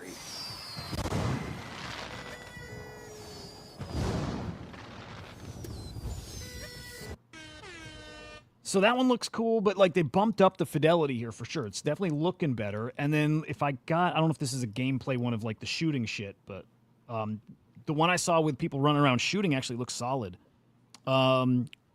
Christian, good morning, man. I didn't mint those because they just weren't moving. Actually, I'll cover those in a second here. Bang, good morning, man. Great to see you. Right, Benny? Benny, it looks pretty fucking good. WR tonight.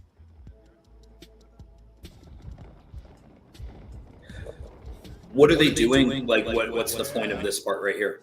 This is just like the hangout, I think, probably before the game launches. So this is just like a lobby, basically, but I like it. I'm a fucking gaming nerd. And are all the codas that big?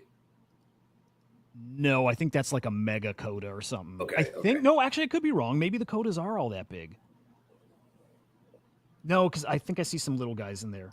So I think there is a thing called mega coda. I'm not like I don't know the Yuga ecosystem like inside and out, but yeah. Hang on, I think I see like that looks like a normal coda. Probably hard to see, and then big guy's a mega. Where's the I gotta find it because it looks really good. Like it was like striking to me how good the shooting gameplay looked. All right, let me find this. Yeah, I'd love to see that. Dude, they're impressing me. So like June, by the way, is their official launch of like a persistent other side metaverse, which is a big milestone for those guys. Like they need it because man, they're way behind. Here we go. Yeah, this looks really cool. I'll do audio here too. They're way fucking behind, and this is this point, like their only path. Here, let's go full screen here.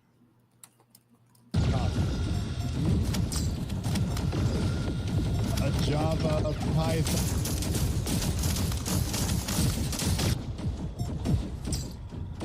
A couple other shots I saw too, but it's just like it's looking better. It looks like fucking chaos, but like looking way better than it used to. And then picture like 1,500 people running around all in the same thing, and they will get up to thousands. They will get there. So I like it, man. It's pretty cool. Pretty cool. Yeah, it does look pretty good. They're doing something at least. Which, by the way, they're still way fucking behind with delivering like other stuff on Ape Chain. They said with this new focus on Ape Chain, deliver things that delight and do it fast or whatever, like every 6 to 8 weeks, a new product. And they had Top Trader. And that was November, December, that was 3 months ago. I haven't seen anything come from them since on Ape Chain. And I don't think anybody's talking about or thinking or even using Top Trader these days. And it's like, what's next? Like that was, by the way, that's an interesting comment because I don't disagree. I'm not fully there, but I don't disagree. Let's go in. Let's talk. I don't agree with it because I think that it's a simple. Okay, let me back up a step. I'm not a major gaming person. I just Kongs have a lot of gamers. Obviously, Ronin has a lot of gamers. The people that I interact with a lot are gamers, and I think in the end, it's simple. The things that you get in games that you play anyway that are just fun. It's a fun experience. You're getting together with your friends like we used to do with Halo. Like in-game items being sellable, being on-chain, being easily sellable. I just feel like it's a simple thing. Like Web3 gaming can be just that. I feel like that's all it needs. You look at what they were talking about with like Grand Theft Auto having like in-game economies, right? Where in-game economies where people can create their own tokens. So if you're selling an item in the game, like you could use your own token. It's simple. Whether the major gaming studios want to implement that now, I think they eventually will and should, especially if they can get fees from it.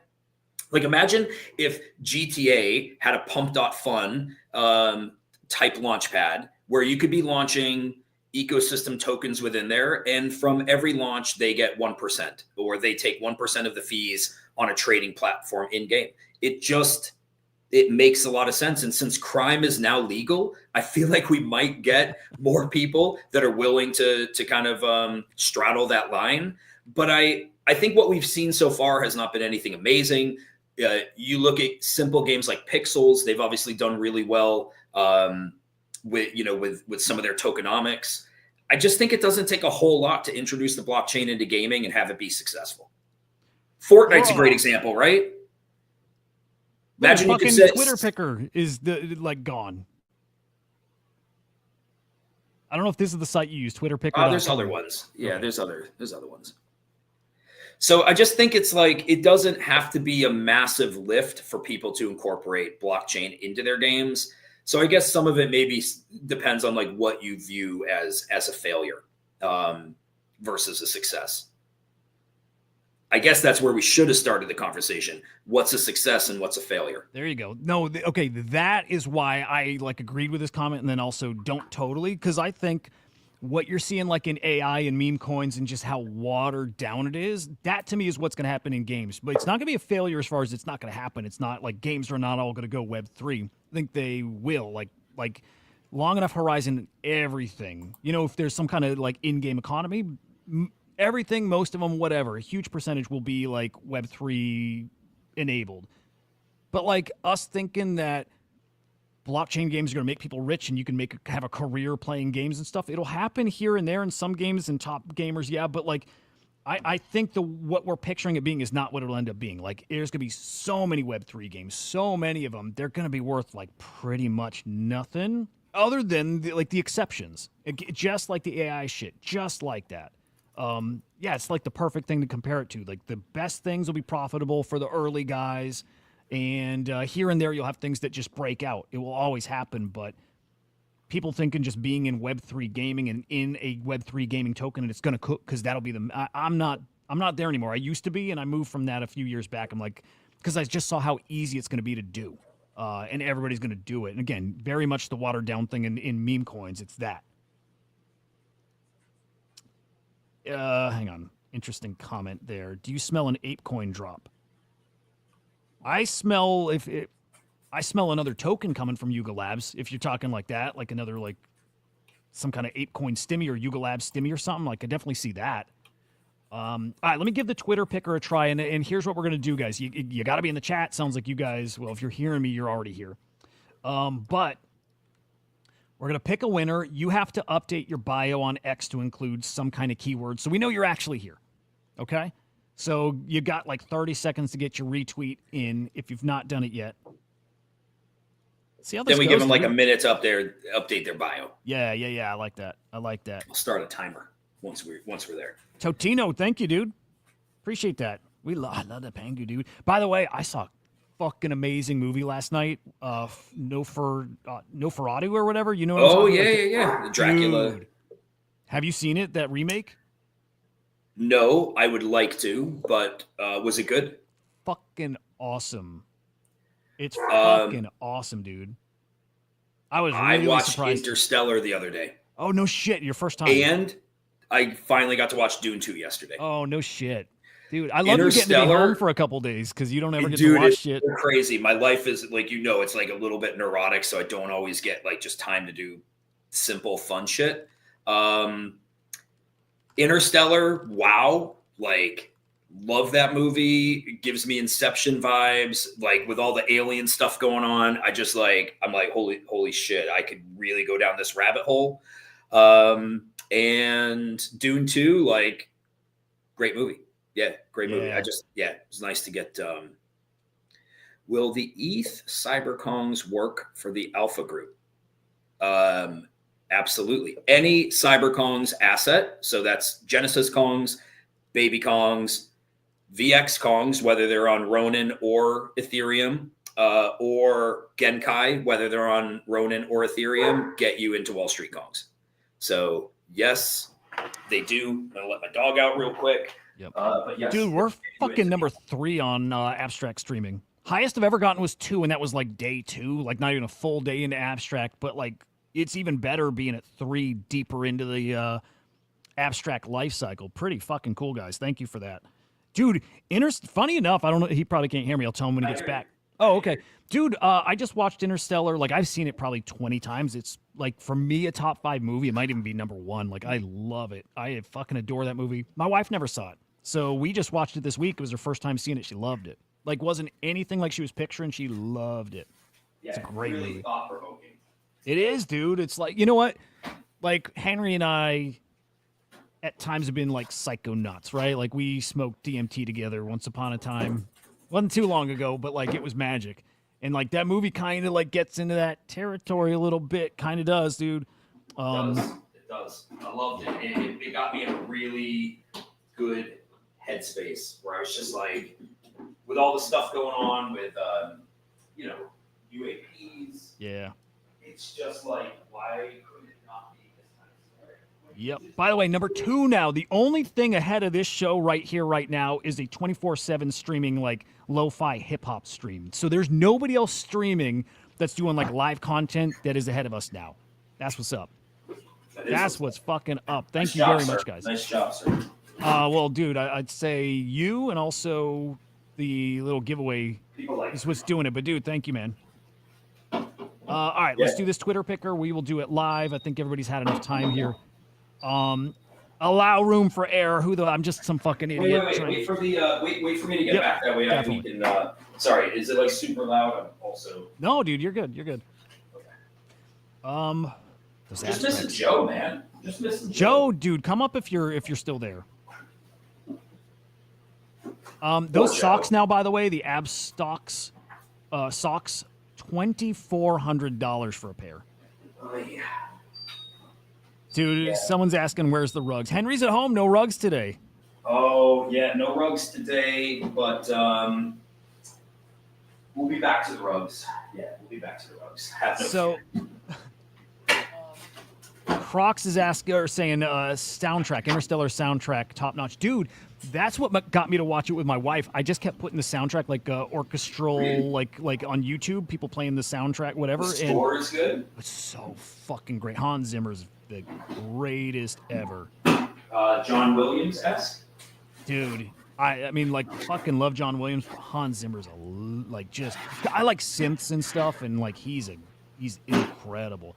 By the way, we could count this as the number 1 stream. I don't think we can't count that lo-fi, hip hop shit, which I like, but that doesn't count. That's not. That's not streaming. We're number one this morning on Abstract Chain. I don't care what happens in the future. That's a milestone fucking moment here. In fact, that deserves a tweet. Let me throw that out there. Let's throw that out there. I'm proud of it, man. And again, that's all you Man, guys. you worked your ass off to get to this point. Hopefully start to. Again, I just want to fucking grind. By the way, I got to shill the PFP I got yesterday that I'm so excited about. This got such a cool story. Yeah. Also, just for clarity, since we're talking about rugs, and they said that I'm a rug puller. In real life, for those, in real life, I sell rugs. So I'm not actually a crypto rugger, but I do dabble in rugs. Own it, bro. Yeah, I just should. Yeah. You need to launch a rug coin, to be honest, and you need to just accept it in your store. Well, so the thing is, I have wanted to launch something, and at some point I will launch Herney on Ronin, like at some point. But for 2 years, as you know, with Kongs being under an SEC investigation, and effectively until Trump launched his, it was like, well, the last thing I can do when I'm like have an active like subpoena with the SEC is launch shitters. Do you know what I mean? Just like looks bad. But yeah, crime being legal and all makes me feel a little bit more comfortable. Like to me, I just picture like, how could you have an issue with Henry the Grape launching a shitter if President Trump launched one? That's the thesis. So yeah, all these things, launching a rug token or a Herney token, they feel like they're on the table at this point. All right, let's do this picker. I'm just giving a little details in the chat over on Abstract about the show. Show streams, guys, this show streams 7 days a week. Like before Abstract, still streaming on X, on YouTube. Now just additionally on Abstract, but 7 days a week, basically 8 a.m. Eastern time on the weekends, but 9 a.m. Eastern time on the weekdays. But yeah, 7 days a week, hitting the news, the market, the stories, the fucking hypey shit. We're early to everything, guys. I mean, literally everything, because we've been at this so long and work in the space. And no, like we really like, if you like the alpha, early to everything, boys. So all right, let's do our Twitter picker. Do me a favor real quick. You can do it after the Twitter picker. Yep. Send me over NFT cuties Ronin wallet. Will do. Okay. I can't copy and paste it from here for some reason. Yeah, cutie, DM me. Okay, here we go. There we go. Oh, let me get my timer ready.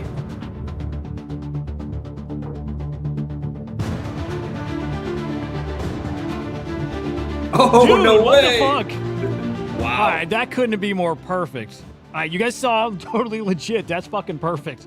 All right, just to be totally safe and like check the boxes, crypto LRG to make sure it's really, really you. Just go to your profile on X and put Henry the Goat somewhere in your bio. That's it. Henry the Goat. That's fucking amazing. That That's fate. Yeah, crazy. That's fate, dude. That was meant to be. That was, dude's getting a Genkai and 50 Ron. But I'm going to send a Genkai to NFT Cutie as well. Damn. That was awesome, dude. That makes me smile. That was really fucking cool. I think you probably got like a Ronin lifer now out of that. And if you don't, whatever. But like, that was cool. No, I'm sure I'll see it on the floor here in a day or two. But it's all good. So crypto LRG, I DM'd you on X, so just send me your wallet. There you go. Does he have to do bio or no? We're good, right? No, no bio needed. I think for this one we can confidently. Dude, that's so cool though. All right, let me see here. By the way, okay, I got to tell the story, and if you follow me, you saw it anyways, mostly. But like my new PFP. I can't say it's going to be my forever PFP. Like I'm not going to change it because I've said that before, and I'm like, what's the word? I'm pretty reactionary. Whatever. The fucking point here is this PFP is actually the first NFT I ever bought. I bought this thing 4 years ago. It's a project called NF Doge.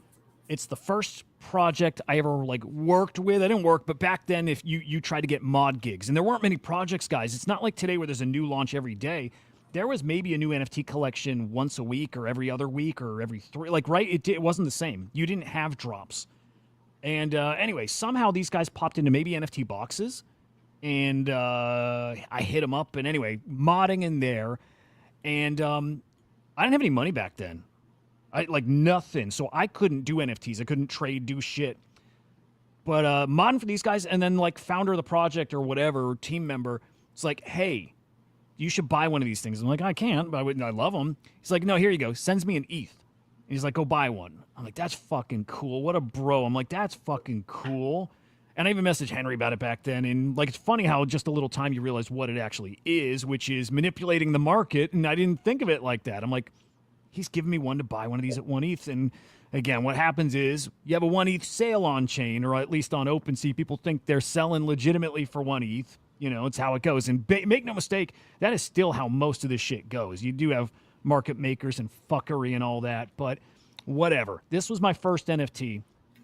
And at this point, now knowing that story, it like just sums up the space so perfectly. So for me, sums up the time and the space and just everything. And the vibes back then was just so different. But like, dude, I sold this forever ago. Like when NFTs changed and I knew these weren't going to be a thing, I sold it for probably like 0.1, 0.2. It's all on the marketplace or history. You can see it all. It wasn't a ton. Maybe it's even 0.6. And I regretted it. Dude, you know, as time goes on, I fucking regret it. I'm like, I wish I had that. Like, because that was just special. It was the first I bought. And, well, then Cutie, I don't change often, so actually bodes well for rocking that thing longer. Anyway, I've been throwing offers at that here and there for the past, like, year or two. Never thought I'd get it because I assume everybody's gone or they're not looking or whatever. So I threw an offer at it this past week, 50 USDC. I'm like, I hope he bites, dude. I just want one so bad. And I want the specific one. Yesterday, had a shitty day yesterday for whatever reason. Just shitty day. And just go to my OpenSea wallet and I see the dude accepted it. Like, changed my mood in an instant. Like, so happy to have this thing. So there it is. That's the story. It's a collection called NF Doge. What got me, like, re-excited about them, though, was, like, maybe a couple of months ago, I learned about this dude, Spider Crypto. It's like a big dude. This guy's great fucking alpha. Like, he's a guy. And I noticed the PFP. I'm like, that looks like an NF Doge. I'm pretty sure it is. And it definitely is. It's, like, definitely in the collection. I think he launched the collection, too, by the way. I think there's something there. Like, he's a Spirit DAO member. And I see, like, back then the sales of these NFTs ended up, like, the NFT actually came from Spirit Swap. Maybe there's no relation there. But anyway, I think there's some connection with Spider Crypto and whatever's going on in that collection. Anyway, I'm really fucking happy to own this thing now. And for now, when you that's sent mine it to for me, the PFP. I was happy because, like, I know that, like, yeah. Actually, you've had this happen twice to you, your baby Kong and this, like, getting things that were, like, meaningful pieces of your collection back. Yeah, maybe it's, I don't know, karma. I don't know what that is, but I think that is karma, dude. Because, like, sometimes life happens. I have no idea why you sold, when you sold, don't care. But, like, sometimes you got to sell something because there's something else you're trying to get into, and then you do it, and you're like, fuck, I wish I didn't do that. Yeah. And when you get cool stuff like that back, I mean, I believe in karma. You do a lot of good out there. You do a lot of good. You're available for people to ask questions. I think it's like, yes, you paid for this, but I'm happy you got it back because sometimes you don't ever get them back.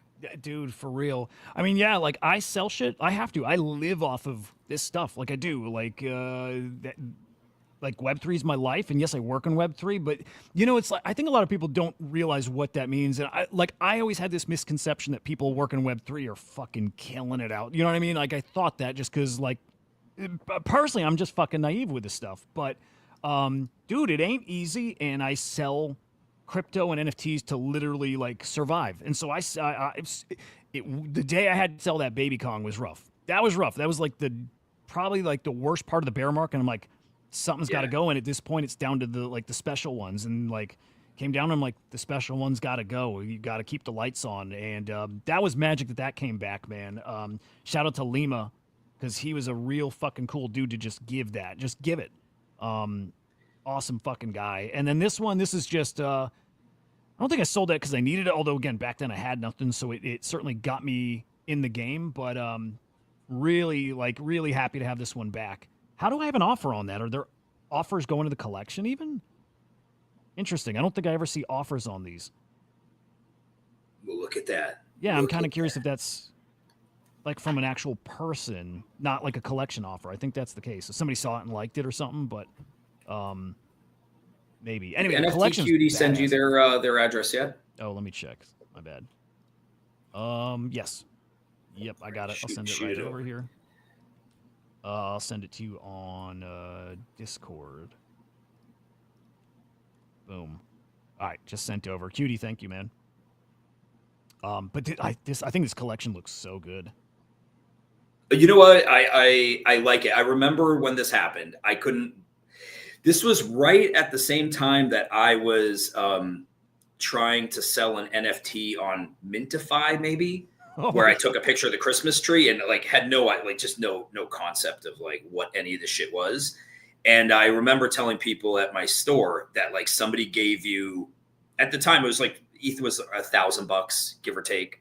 And I'm like, somebody just gave it to him to buy the collection. I think you realized shortly afterwards exactly why they did it. I don't think it was like months later. You're like, now I know. It was shortly after where you were like, oh no, I get it. They're just wash trading. But it was like, oh, this is crazy that people can just transfer this kind of money to just random ass people. It doesn't happen in real life like that.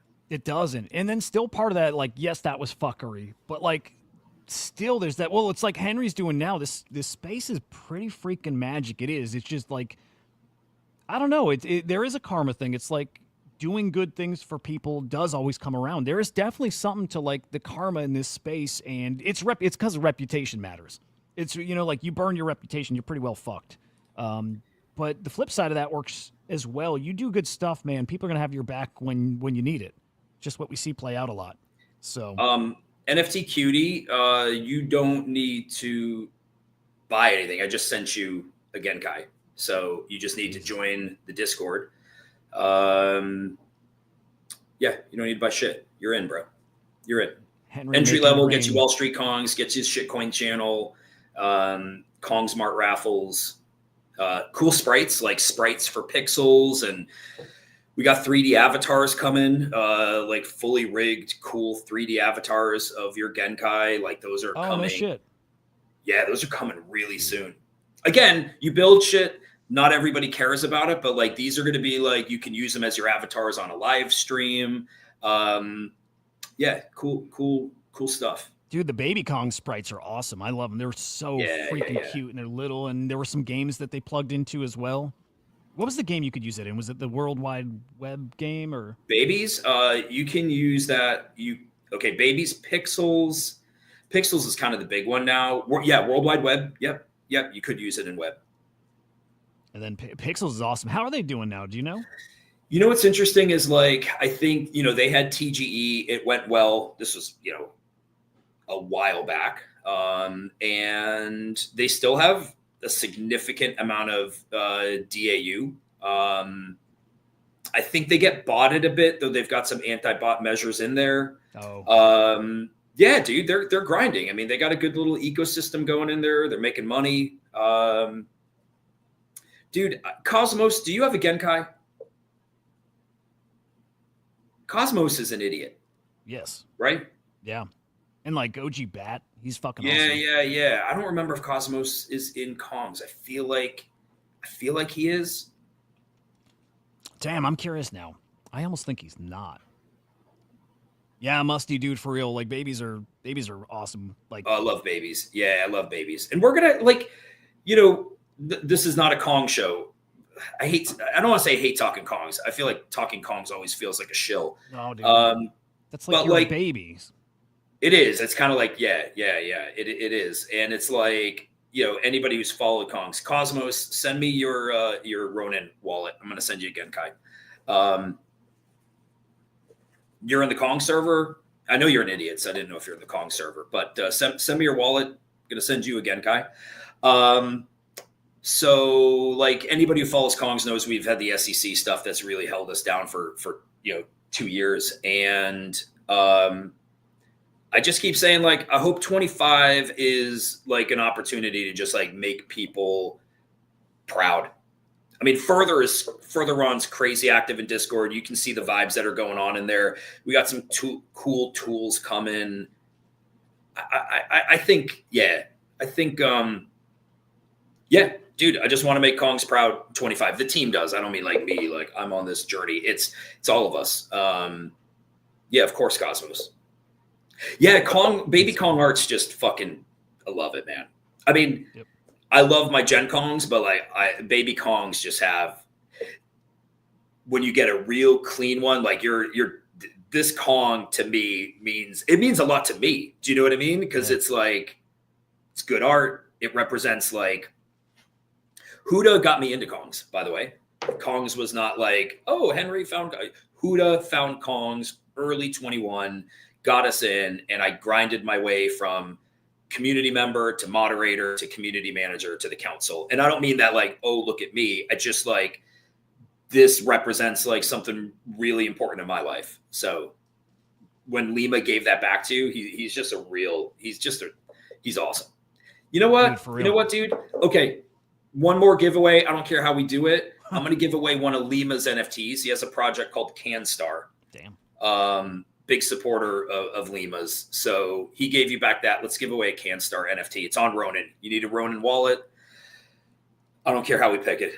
All right. So let me do a tweet up for that. That's cool as fuck. You want me to tag Lima in this and all? Yeah. Okay. Tag him. So, okay. Just say giving away at CanStar. Sorry, dude. Not trying to dominate this with dude. giveaways. I love it, dude. Yeah, at CanStar World.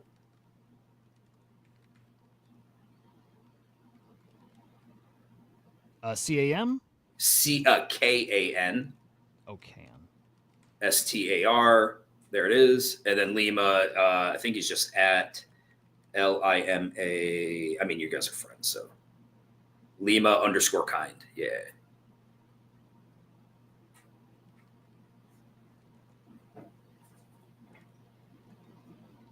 NFT Cutie. Yeah, you got to join the Kong server, verify, and get in the trenches. Not even saying buy anything, just get in the trenches. I am telling you, there are only a handful of communities, if even that have more alpha coming their way than Kongs. We had Rift whitelist. I mean, every major whitelist goes into Kongs. Every major whitelist. If it's Steady Teddies, if it's Rift, if it's what's the big one coming on Abstract? Canasapiens. I mean, everything. It doesn't matter what chain it's on. Ordinals, Solana, Ethereum, Ronin. Like, it's a good place to be plugged in. And again, like the shitcoin channel there, take your time, get to know who makes good calls in there. But like we have all the tools in our Discord, all the tools, Rickbot, wallet trackers. Like, it is a Discord filled with tools to be able to make your journey a little bit easier versus just like being in a Discord and someone's like, I'm in this. You can go in. There's great functionality with our bots, and we got some more shit coming. Dude, I still, like, whenever I shill babies, and I do shill them because people, I fucking insist, have to know. For me, it has paid for itself 50 times over just from whitelist. But then, dude, like Henry's saying, it's like the alpha there's great. There is no better community. I'm sorry. It's a different community. They're fucking friendly and helpful and just, again, like it's different. But like, strictly if we're talking the value of a baby Kong, I don't know what they are now, at 0.6 or 0.3. It doesn't even like it does. It has paid for itself so many times over. I hit, you guys know, a few weeks back, a Steady Teddy guaranteed whitelist spot, and everybody's pretty well convinced Steady Teddy's going to cook like a multi-ETH floor. We'll see. The baby Kong has paid for itself so many times over. At that price, dude, I'm not financial advice. Also, what the fuck ever. Like they do. They're that great. Yeah, not financial advice, but you're exactly right. No, for real. Like it almost doesn't matter what CK asset you have. Gen Kong at current prices, 4 ETH, whatever. Yeah, every asset has the ability, if you grind, oh man, I shouldn't even say that out loud, to help you, Eduardo, let me peek over there. I'm trying to bounce between. He's right. I hadn't mentioned in the comments over there in a minute. What's that? He said I'm not reading the comments on Abstract. It's hard to follow them both. But Oh, right. I'm not streaming either. in a couple yeah, of I'm not either. Also, Eduardo, do you have your name changed there? I don't know if I saw your name pop up. That's Eduardo. I always am confused if Eduardo is Edu from CK. Further on, is that Edu or is that a different Eduardo? I'm scrolling up. I don't think I see Eduardo's comment. No, I haven't seen him write anything. Yeah, it's probably the anonymous wallet thing though. Like if he hasn't changed the fucking profile name, but Eduardo. Either way, I'm watching. Great call. Koya, thank you. Take, thank you. You guys are really fucking awesome. With all those tips and just chatting and hanging out and all that. It's pretty fucking great. All right, keep my eyes back on the chat. Yeah, so we got to run this giveaway here in just a bit, right? Yep. We'll give this another minute or two, and then we'll have that other step, guys, which will be like the last one, unless we know you, know you're already in the chat. You're gonna have to change your profile. You're gonna have to put something in your profile, something like Henry the Goat, you know what I mean, or Herney, or so. We'll give you some kind of text to put in your bio. Just so we know you're actually here watching. So we'll give it another minute or two. But otherwise, just retweet the tweet. Also, let me drop a link to the tweet in the fucking chat. All right, so dropping an abstract here. Let's drop in on the YouTube side. Oh, dude. Okay, Eduardo is the card. Yeah. Okay, cool. Cardaniator. There we go. NFT cutie. I think I've seen twice. Abstract sucks. Jesus, it's new. cutie. It's new. I think it's new. Yeah, and you know what? So kind of like the Pudgy Penguins announcements this week, like the Pez partnership, which I think is awesome, and then this Igloo tease about something like I'm assuming ETF. I think they got tons of big shit coming. It's like, let's make sure the shit's like very stable and working and get some like little upgrades in, and then we really rock people with some big stuff. So that's just my gut feel on what they're gonna do, just because it would make sense. But we'll see. I'll keep it real. I don't know. By the way, did you see, this is random, did you see OpenSea now has some fungible token trading on their new marketplace? Oh, dude. You know what? Fuck OpenSea. I hate their guts. I cannot wait to see OpenSea burn down to a pile of insignificant ashes. Fuck them. They are the worst of us. If you could take the worst of us and put them into a marketplace, it's OpenSea. Fucking share why? Because they're giant pieces of shit. They are giant fucking. Sorry, are you allowed to swear on abstract? Yes. Yeah, pieces of shit. Why? I mean, I think it starts with like when I look at what they're doing with their token drop potentially, like, I think there's rumors of not rewarding their old community, like the original community. So people made a shitload of money off of all of us. I don't think they care about rewarding us. I think they were just copying Magic Eden. And in the end, I am certain that they are not here to stand. I don't care what they wrote in their bullshit tweets about their Wells notices from the SEC. I am sure with 100% certainty that they are not here to support projects that have made them a lot of money, creators that have made them money. You know what? I filled out their application. I think we talked about this before for, they have their $5 million fund to be able to help creators and projects that are going through legal nonsense with the SEC. I filled theirs out, never got a response. Now, can you imagine there being any project that would be more deserving of at least an email back? I'm not even saying give us money. Just like at least an acknowledgement that like, yes, we're reviewing your form. Hey, we're curious about this. Zero. We are the only NFT project that said, fuck the SEC. We're standing up against them. We posted the Wells notice. And in the end, crickets. So I think they're fucking liars. I think they are absolute liars. And I know from the 2 years of investigating that they are not. From the 2 years of the SEC investigating us, I know that OpenSea does not have their arms wrapped around us as a space to say like, guys, we're in this together. I know it. I absolutely know it. And one day I will make it very clear as to why I know that. And I Oh, just I read fucking hate them. I hate them. I read into that, and I have no fucking idea, but that they're giving over user info and shit like that.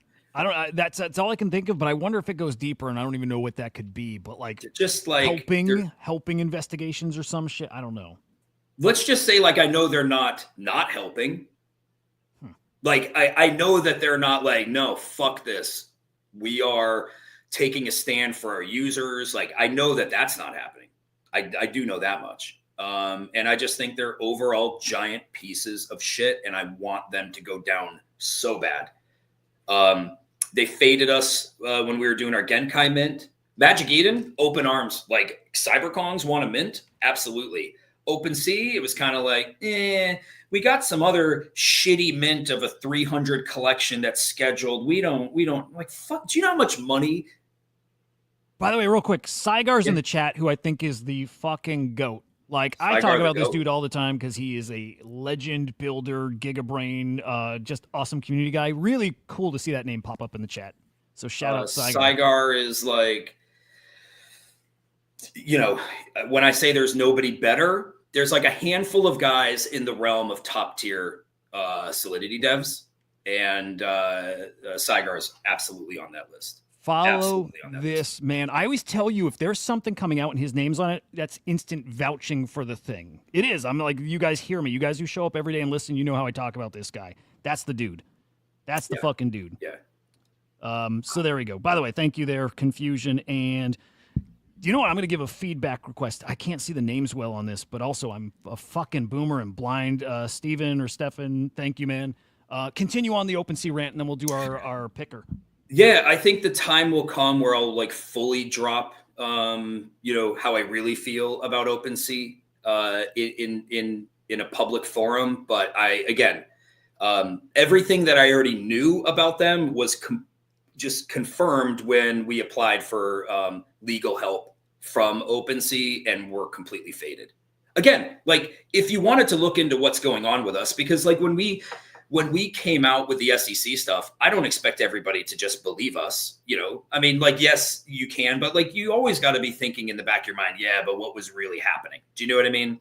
So if OpenSea wants to vet creators and projects to be able to help them to fight for creators for decentralization, hey, we're an open book.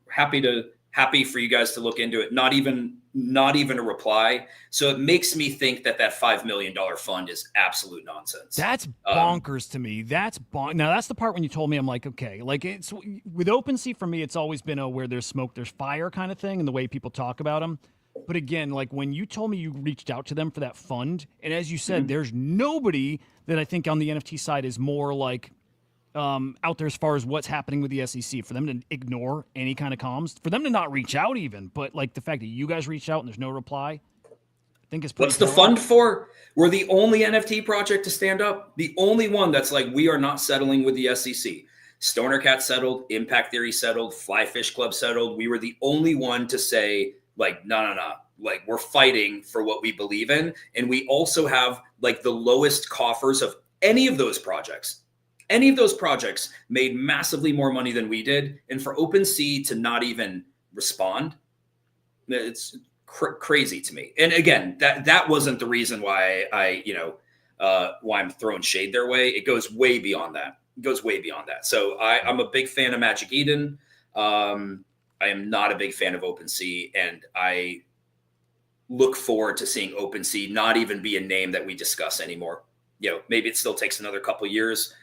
But don't like them. Don't care if their airdrop is worth a shit. Don't care to support them in any way, and look forward to the day where we can like really like call them onto the carpet and be like, hey, can you just explain this? Can you just explain this part to us? If you are standing up for creators, maybe you should be honest about all the stuff you're actually doing against creators. Anyway. Yep. Anyway, I like it. I'm sure there'll be more to say about that stuff over time. Ready to give this thing away. Yeah, let's do the giveaway. And also, I think Cutie dropped a comment, but about, by the way, thank you for these Pengu tips, guys. Really appreciate it. I think Cutie mentioned here, Abstract Pepes just slashed their supply. I was tempted to mint them yesterday, and they moved so slow that I'm like, kind of considering now. I mean, just seeing floor prices up a bit, it's kind of affordable. It's a pretty fucking affordable roll of the dice here, $25. I'm tempted to grab it. tempted to grab one. So we'll see. But yeah, let's do this giveaway or this picker here. So you guys had time to get in. You want like last chance because this is going now. You have to be in the chat. So if you're hearing this, you're good. You will have to, if we don't know your name, you're going to have to update your bio with a little something here. So just a heads up. Okay, let me just make sure I got the right link here. Good luck, guys. Good luck. Good luck. Yep. All right, we got the right link. Cross those fingers. Here we go. Watch it be. I hope it's Edge. No. I don't care who it is. All right, Silent Kingdom. I Start the saw him stopwatch. retweet. I don't think I know Silent Kingdom. Apologies if I do. Okay, Silent Kingdom, if you're here in the chat, first off, drop a comment and congrats. But drop a comment, and then you will have to go and on your bio, update it to Henry's the GOAT. All right, keep an eye. I'm going to keep an eye on the chat. I got the timer started. Yeah, you have 15 seconds. Hurry. No, you can. Well, Did you say that you need to be in the chat to get this? I didn't on the tweet, but Probably they won't know that they didn't get picked then. Oh, fair. Yep, that's fair. Yep. All right, let's keep a watch here. All right, we're at 30 seconds. Maybe we give him like a minute 30 just to be safe. What's the Twitter handle? Underscore Silent Kingdom? Silent Kingdom, yeah. All right. Here, let's pull him up. Why is giving stuff away so fun? Dude, it does feel cool giving back. It does. All right. Okay. Let's see if he's a Kong or something like that. Kingdom. It's followed by some good peeps. So we got some similar pals. We got some I mean, look, mutuals. yeah, I mean, if Eclectic and Angie and Brian and Kane, like, there's some good peeps here. So I like them. Have not seen an update to the bio yet. Yeah. We know he's like a legit person. Like, that's not just some rando, bot, scammy, whatever. Like, that's a real dude. We'll let the chat decide. If he doesn't drop that comment in here, we'll let the chat decide. Man, he's at a minute 30. Damn. All right, guys. Joe. Good news, Ronin just gained 200 new users, and bad, Abstract just lost 200. You know what? So next phase, next whatever, I'm going to have to grab some Abstract NFTs and start doing some giveaways there. Fuck it. Maybe I can do it with that Abstract Pepe. Pick the first comment, double it to the next person. Yeah, I mean, we don't have a comment from him. I think it's fair. It's for the people watching.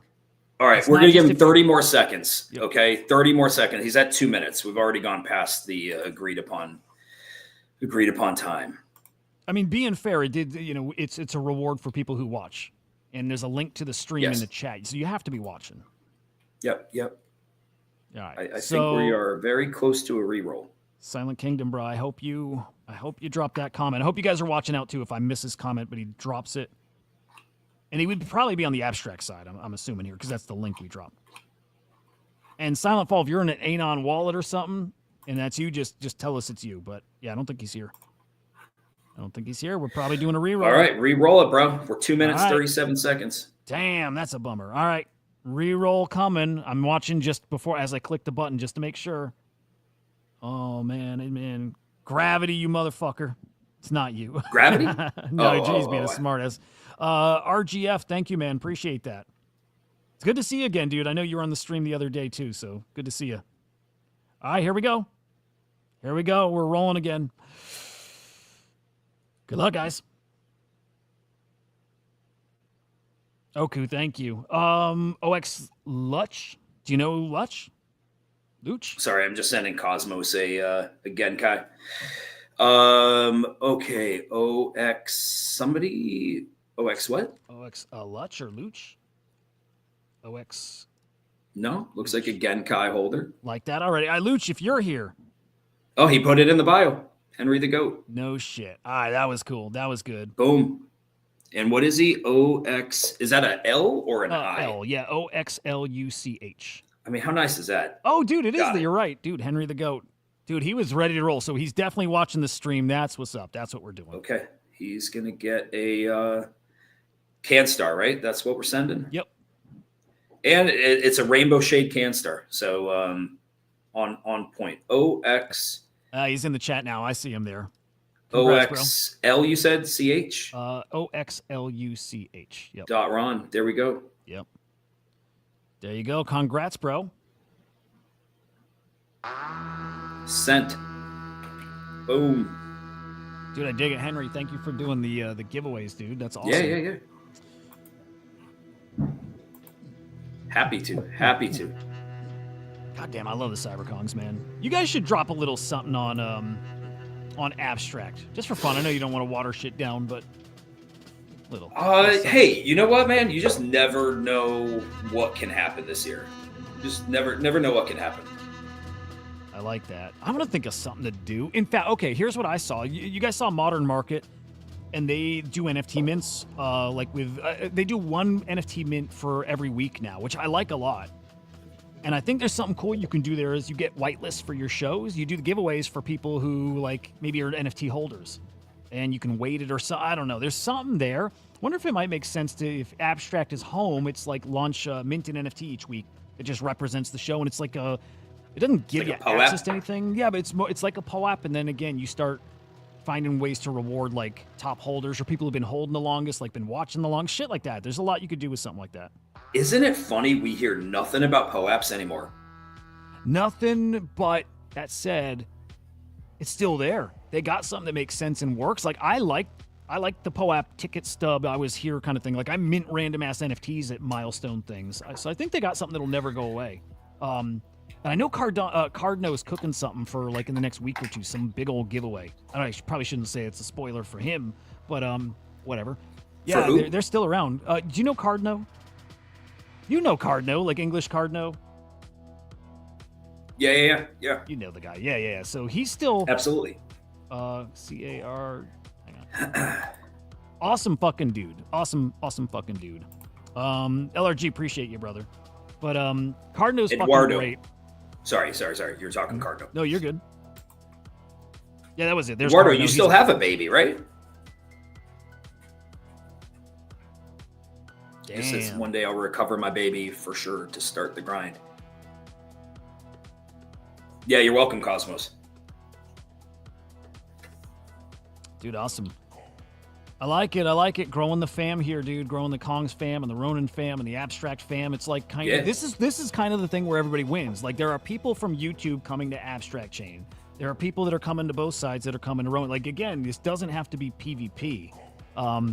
The same people can be in all these ecosystems, and the easier it is to get in them and get out of them and whatever, just move around. Like again, everybody can win. Then it's on these platforms to have like the products that people want to keep coming back for, you know? So we do our part and show people the door and introduce them, and then it's on these platforms to deliver the cool shit. So yeah. LRG dude, again, appreciate that. You guys are rad. How's your show doing, man? Where are you at on the rankings? Oh, dude, number fucking one right now. Hang on, I need a screenshot of that. Number fucking one. That's. Can we take a picture? Can we screenshot it? Screenshot happened. Hang on, let me see if I can put this in a browser. Well, let's do this here. It just dropped down right now, but I got the screenshot at number one. Man. I got the screenshot. Here, I'll drop it in DMs just so we got it saved somewhere. But the number one stream on Abstract. We're hanging around 2 most of the day. Beat the fucking lo-fi hip-hop thing. Again, cool, but there it is, official number one. That was fucking cool. Got that, captured it, dude. And the other one's just lo-fi? Yeah, it's just music, which is cool. Hey, yeah, it's congrats, man. Yep. What's the best 5 seconds ever? Dude, that was it. That's what I live for. It's like, no, dude, thank you, Henry. Oh, no, you don't have to thank me, man. This is your show. What do we want to do next? There's still shit to talk about. I know you're gonna have to boogie at some point. At some fucking point. I mean, right now I'm debating going to play pickleball. There you go. But I still got time. Dude, I got nobody in my house right now. That's crazy. Ashton, thank you for that. Yeah, dude, you don't know what to do with yourself, so like you're kind of in work mode because. I mean, it's just kind of beautiful, man. It's like Saturday. I'm not driving. I can just chill on stream, give shit away. It's fun. Yeah, it's fun. Yeah, dude, I love it. I fucking love it. All right, let's hit something that I'm not Dude, I want to go to orbs and aliens and UFO shit, and we'll lose 3/4 of the audience. But how can we not? Maybe we'd gain more audience. Yeah. All right, guys. We often dabble, or like, what's the word? We fucking devolve into UFO talk. Yeah. Hang on. Okay. LRG asking what's pickleball. What's pickleball? You must be. Are you in Europe? Maybe you're familiar with paddle. Pickleball is really big in the U.S. It's almost like a mix between tennis and ping pong. It's played on a smaller court than tennis with a paddle instead of a racket, and it uses like a wiffle ball. It's a plastic ball with a lot of holes in it. Number one again. There we go. We did it. Nice. Yeah, it's like mini tennis. I guess if you're not in the U.S., it's probably similar to paddle. A little bit different, but I know paddle is really big overseas. Oh, why don't people play tennis? Yeah. Well, first off, there's a learning curve to tennis, and pickleball started as like a sport for like older people because like they have all these tennis courts. It allows them to still play without, having to be as the court smaller. The ball doesn't travel as fast, so it like lets people be active, and then young people started playing because it's a ton of fun. I used to think it was like kind of lame. Then I started playing. Yeah. By the way, tennis is awesome. It's just like it doesn't cater to the masses. Like you need to be like really physically fit. You have to have the right form to be able to serve. Pickleball, like almost anybody can play and start to play like day one. So, no, dude, you can get a really good workout playing pickleball if you're in the right group. So, yeah, I like pickleball, bro. What are you gonna do? Why are we hating on pickleball? Sorry, I was reading a comment elsewhere. No, you're good. Dude, still number one. Dude, pickleball. My son plays pickleball. People when like we were it. at Bitcoin Nashville, we played like Enzo and I played pickleball. We're going to be out in Denver here in a few weeks. I guarantee we'll play some pickleball there. I'm going to bring my paddles. I love it. Yeah, I love it. Oh shit, we're number two. Number two to just some randomly streaming music. I'm DMing Saigar real quick just to say what's up. See if I can get his ass on a show one day. Yeah. Get his Ronin wallet. I'll send him a Genkai. That's cool. Hell yeah.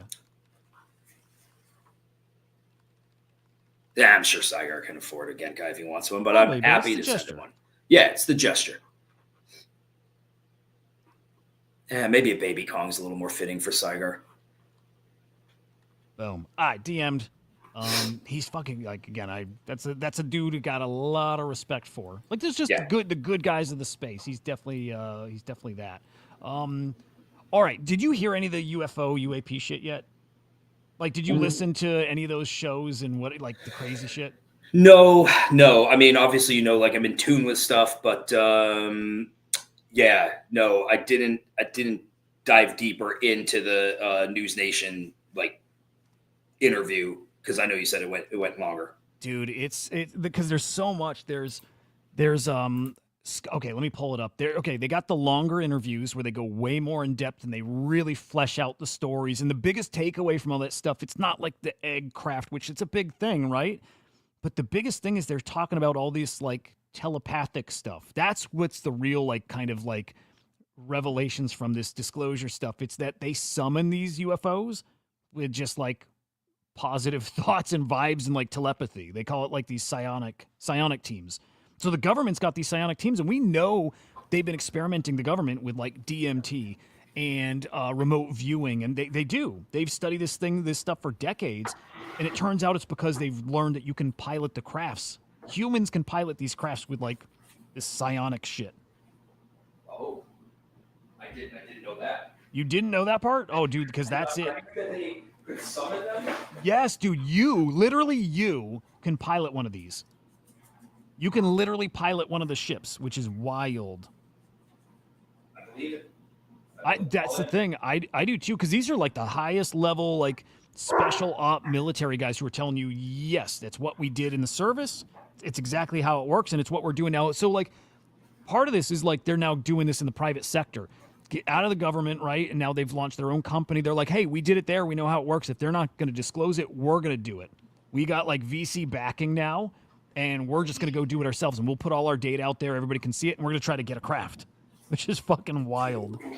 How cool is that? It's so crazy. Young, thank you for that. Dude, it's crazy. And they're going to do it because look, so they now have these episodes. They had like, okay, part of it can feel a little sus that they go and they do this disclosure thing and instantly now they got a podcast and, you know, it's like you would assume they're making money on this shit. So I could probably understand if people are like, this is funny. But, oh, dude, hang on. Cutie, that's a good point. I have them all over my desk. I just don't know how to show them. But, like, this guy's sitting here and this dude, I love these things. This dude's chilling here. I've got the little toys. Like, I got Pudgy shit all over my desk. Like, I love this shit.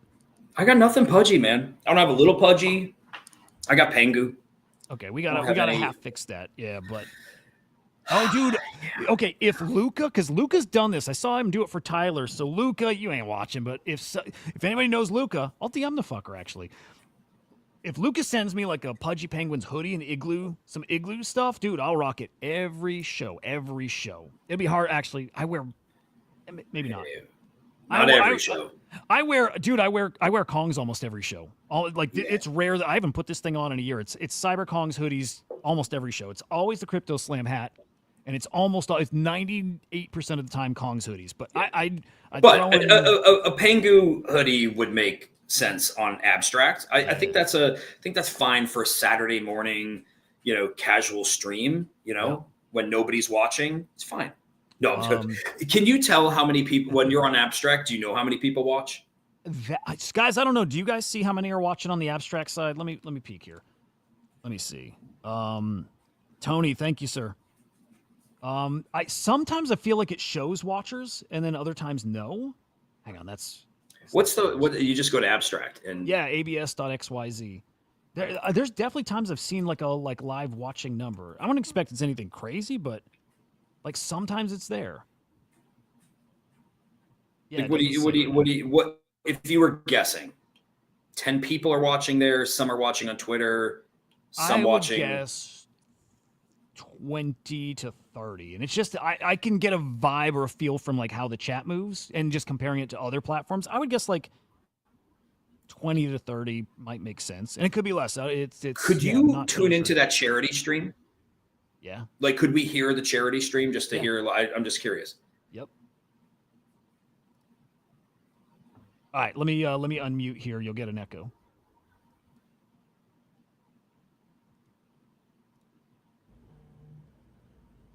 Oh, they are coming, arriving.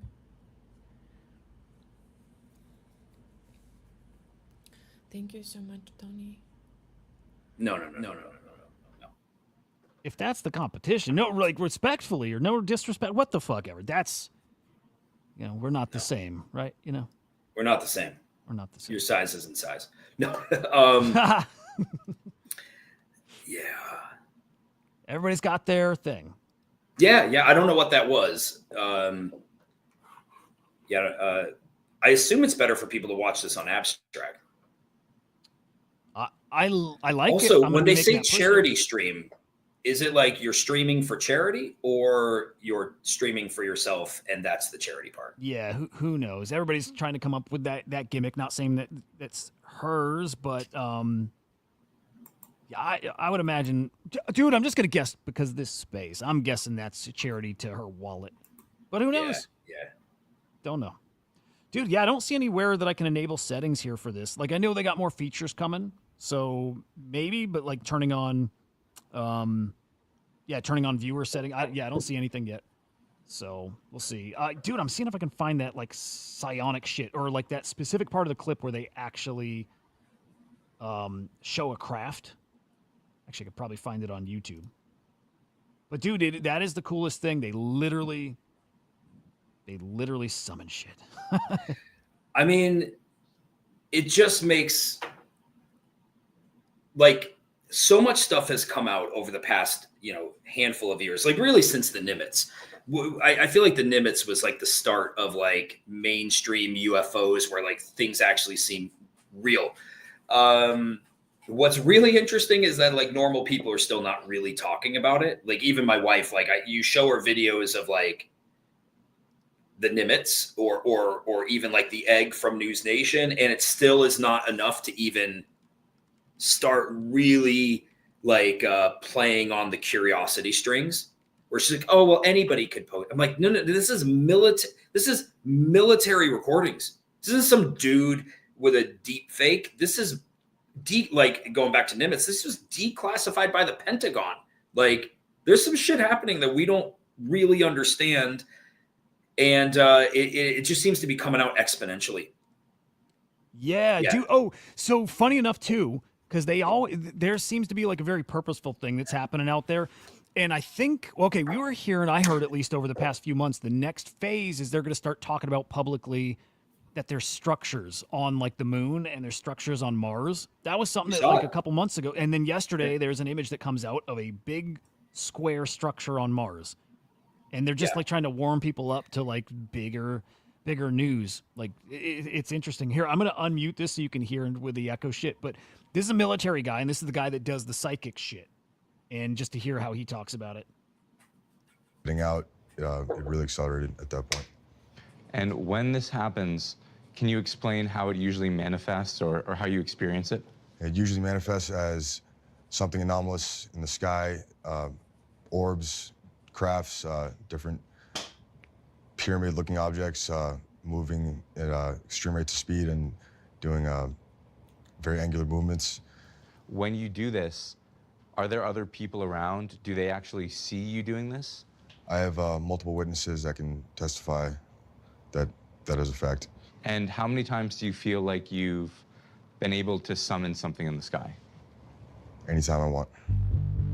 I like that. Anytime I want. Like literally, anytime he wants, he can summon this shit. I think that the kind of belief of the team is very important. Do they show it? A little bit, yeah.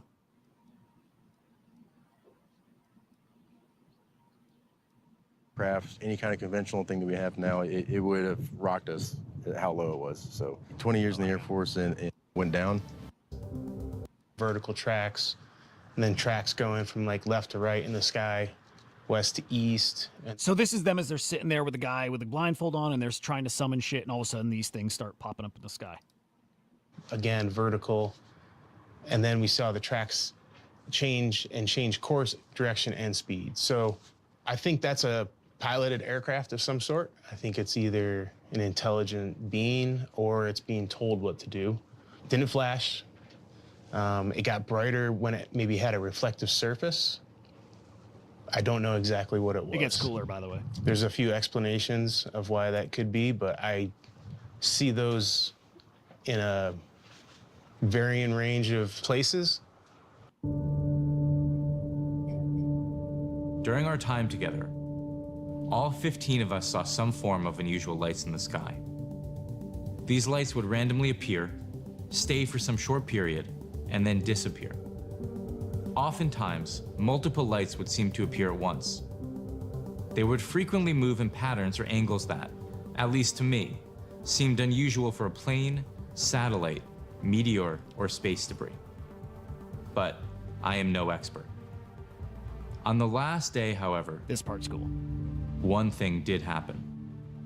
We had a couple of our folks that felt like it was a good time to try to communicate with potentially a craft or an entity that was out there through the methods that they use. You know, I just took a spot up on the roof to be able to observe what's out and around us, and then also have another set of eyes that are up above us. So got on the roof to say, you know, I'll be up here, had my phone, you know, let's be ready to record if something went down, and it did.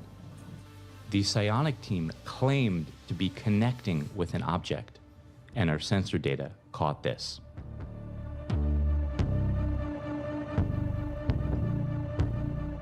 While this was happening, Fred went up to see if he could see anything with his naked eye.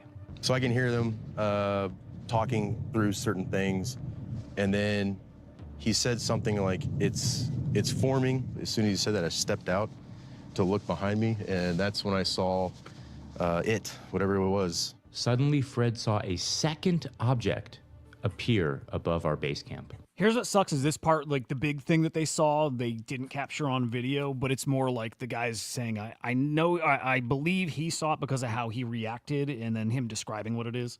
It was all gray, matte, like not shiny at all. It was elongated oval where it looked like there was, the opposite of a seam bursting out in the middle, going all the way around. And so it looked like a rim because the bottom half of it was extremely dark. It made absolutely no sound, which doesn't make sense because of its proximity. Like, if it was small, it was something maybe the size of this razor, then it was really close. We were talking 500-600 feet.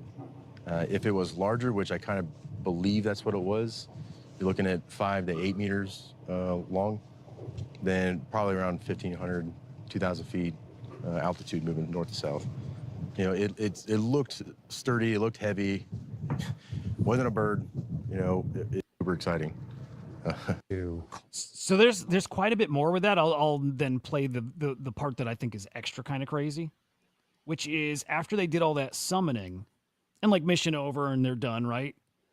They start getting calls all in that area, like all kinds of people calling in and reporting like UFO activity and shit, and to the point where like the FAA closed down the airspace in that site because they got so many people calling, which is pretty crazy. During our time together, there were multiple events that caused me to seriously question certain assumptions I have about reality. The day we were wrapping up our event, something incredible happened. There was a mass UAP sighting directly in the area where we ran our operation. There were dozens of claims on neighborhood apps of residents seeing anomalous things in the sky. The story picked up steam, and in a few days there were thousands of tweets about the incident. The FAA even imposed a temporary flight restriction over the area where we ran our operation. Is this causation?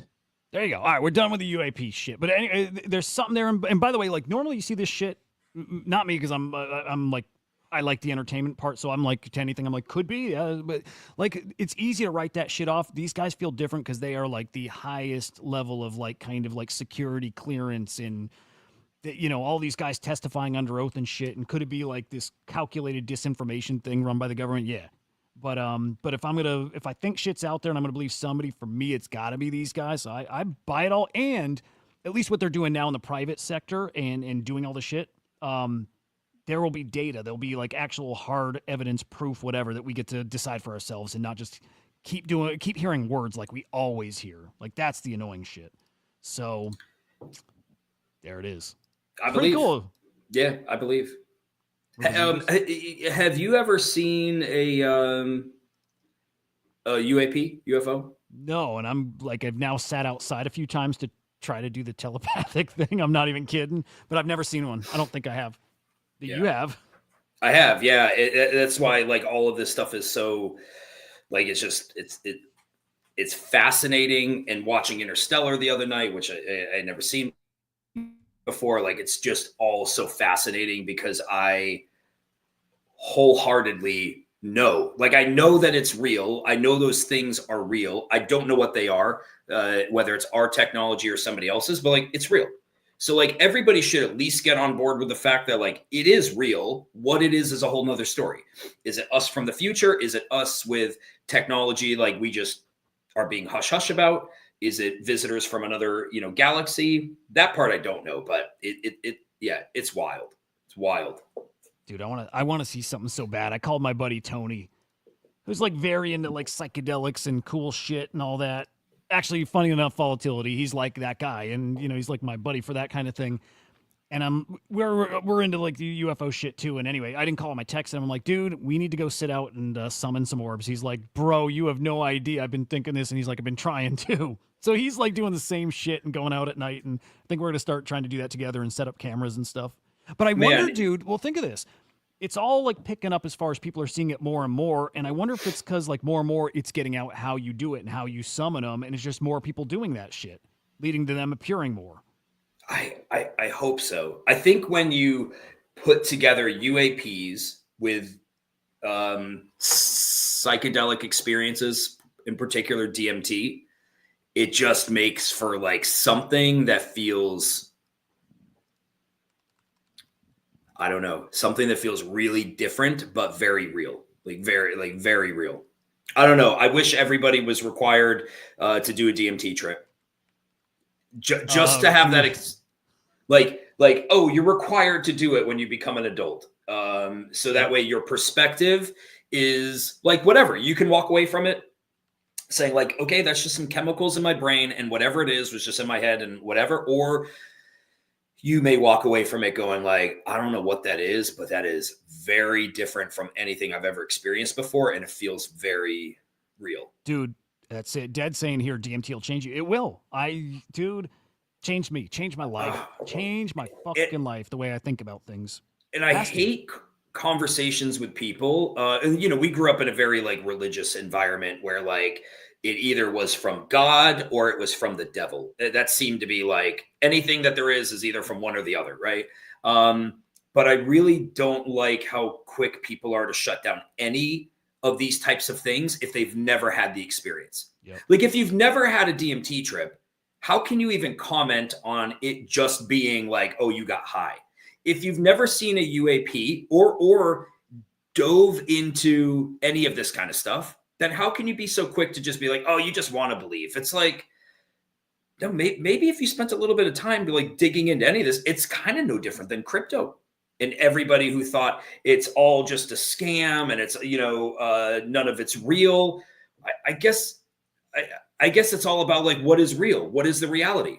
Like, you know, why is Bitcoin $100,000? It's a speculative commodity. Like, I guess the point is like, people are so quick to shut shit down versus like, okay, maybe there could be something here. I may or may not be interested in diving deeper into it, but people shouldn't be as quick to shut shit down without putting some time. So what's this Chainzilla thing? That's what I'm looking for. Dude, it sucks. I'm way too often for as deep as we are when you work.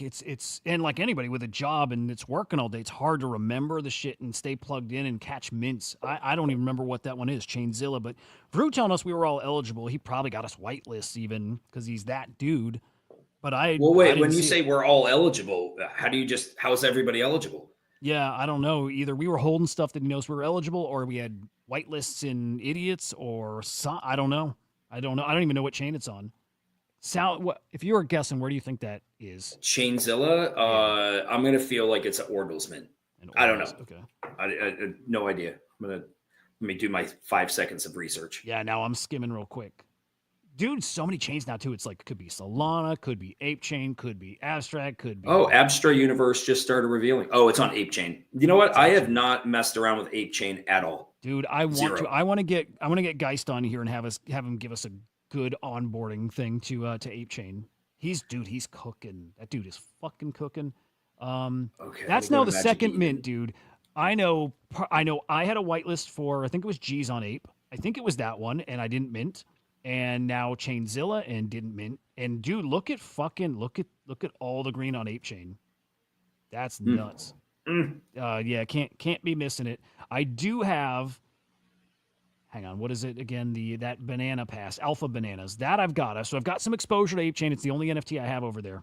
And I think it'll pay off. It gets you whitelist to abstract mints as well. So I'm happy about that. But it's time to start getting in the trenches here. I mean, I don't want to keep missing shit, you know? Oh, idiots giveaway. He had a idiots giveaway. Okay. Brew, you rock, dude. Keep that shit coming. We will pay more attention. We have to. Like, it's stupid to not. $2,400 sucks, man.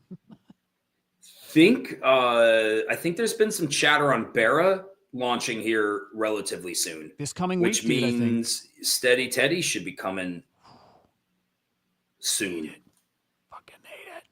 Yeah, I think it's this coming week, is what I hear. So, Degen chain, I like it. Ohm guys over there, like I like it. It's a little bit, I don't want to say concerning. I'm surprised I just haven't heard really much outside of the echo chamber of Kongs and the Barra communities that I'm in about it. But you know, I don't know that it has the same deep well of like KOLs that other chains have.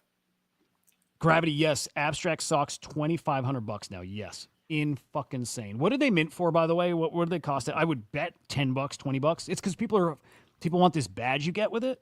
And you know what? It's people like merch. First, like merch on a chain is going to cook. I saw somebody mention, I don't know if it's a shit post, but there's going to be an abstract phone, which probably will do well too. I don't know, man. I think we're going to run it all back. How do you refresh metadata on Magic Eden? Ooh, that I don't know. Huh. Yeah, or does it just automatically update? So mine's always automatically happen, but let's. Okay, so maybe mine just didn't reveal yet. Yeah, let's see. Refresh. Yeah, I did that. It didn't change anything. It's okay. It's okay. Yeah, I hope they're cooking. I would like to see these up. Be nice. Be fucking nice. Yeah. What else? What else is coming up? That's big. There. Partners DAO.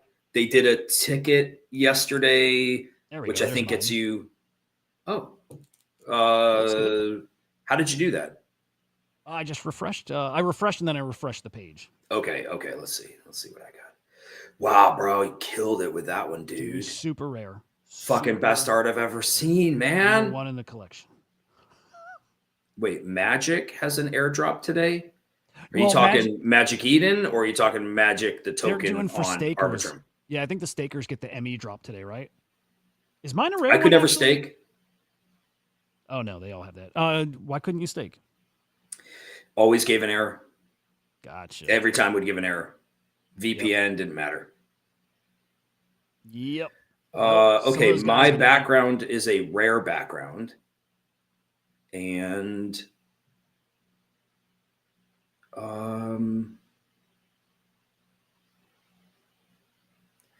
yeah, here's mine.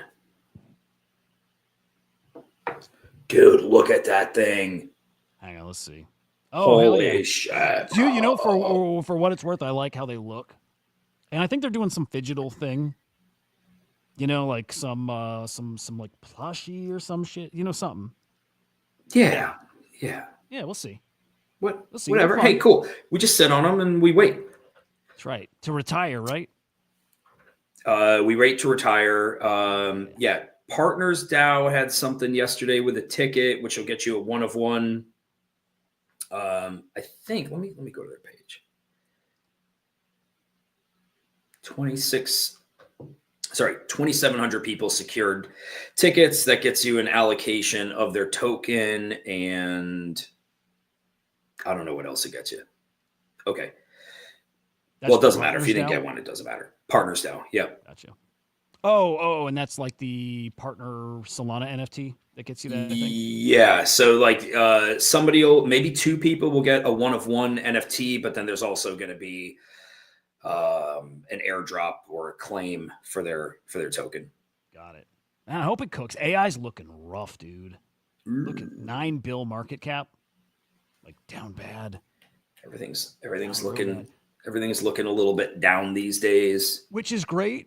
Like I was just browsing and saw a Becker tweet, and he's like, "Dude, it's when shit feels like the worst is when you probably are going to see that opportunity." He's like, "I think, probably 4 months from now things are going to cook," and he's probably right. And dude, if we're following previous trends, and like we're not exactly, but like summer 21 cooked. Like the sell in May and walk away thing will fuck you this cycle if it copies 2021.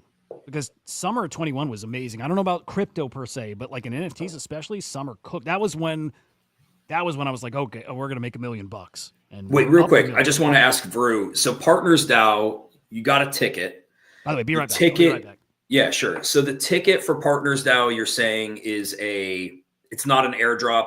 It allows you into their pre-sale. Is that basically the way that works? Like a couple people or one person gets a 1 of 1, and then every ticket is an allocation for their pre-sale. Let's see. I'm going through their tweets. It was a soulbound token, blah, blah, blah, blah, blah. Not crazy clear. There'll be a snap. Okay. So you can mint their NFT with the ticket. but it's a pre-sale. There's no airdrop. There's no free claim. Is that right? All right. Well, hey, you know what? Hopefully these things cook. I know that was one that was in the CK Discord.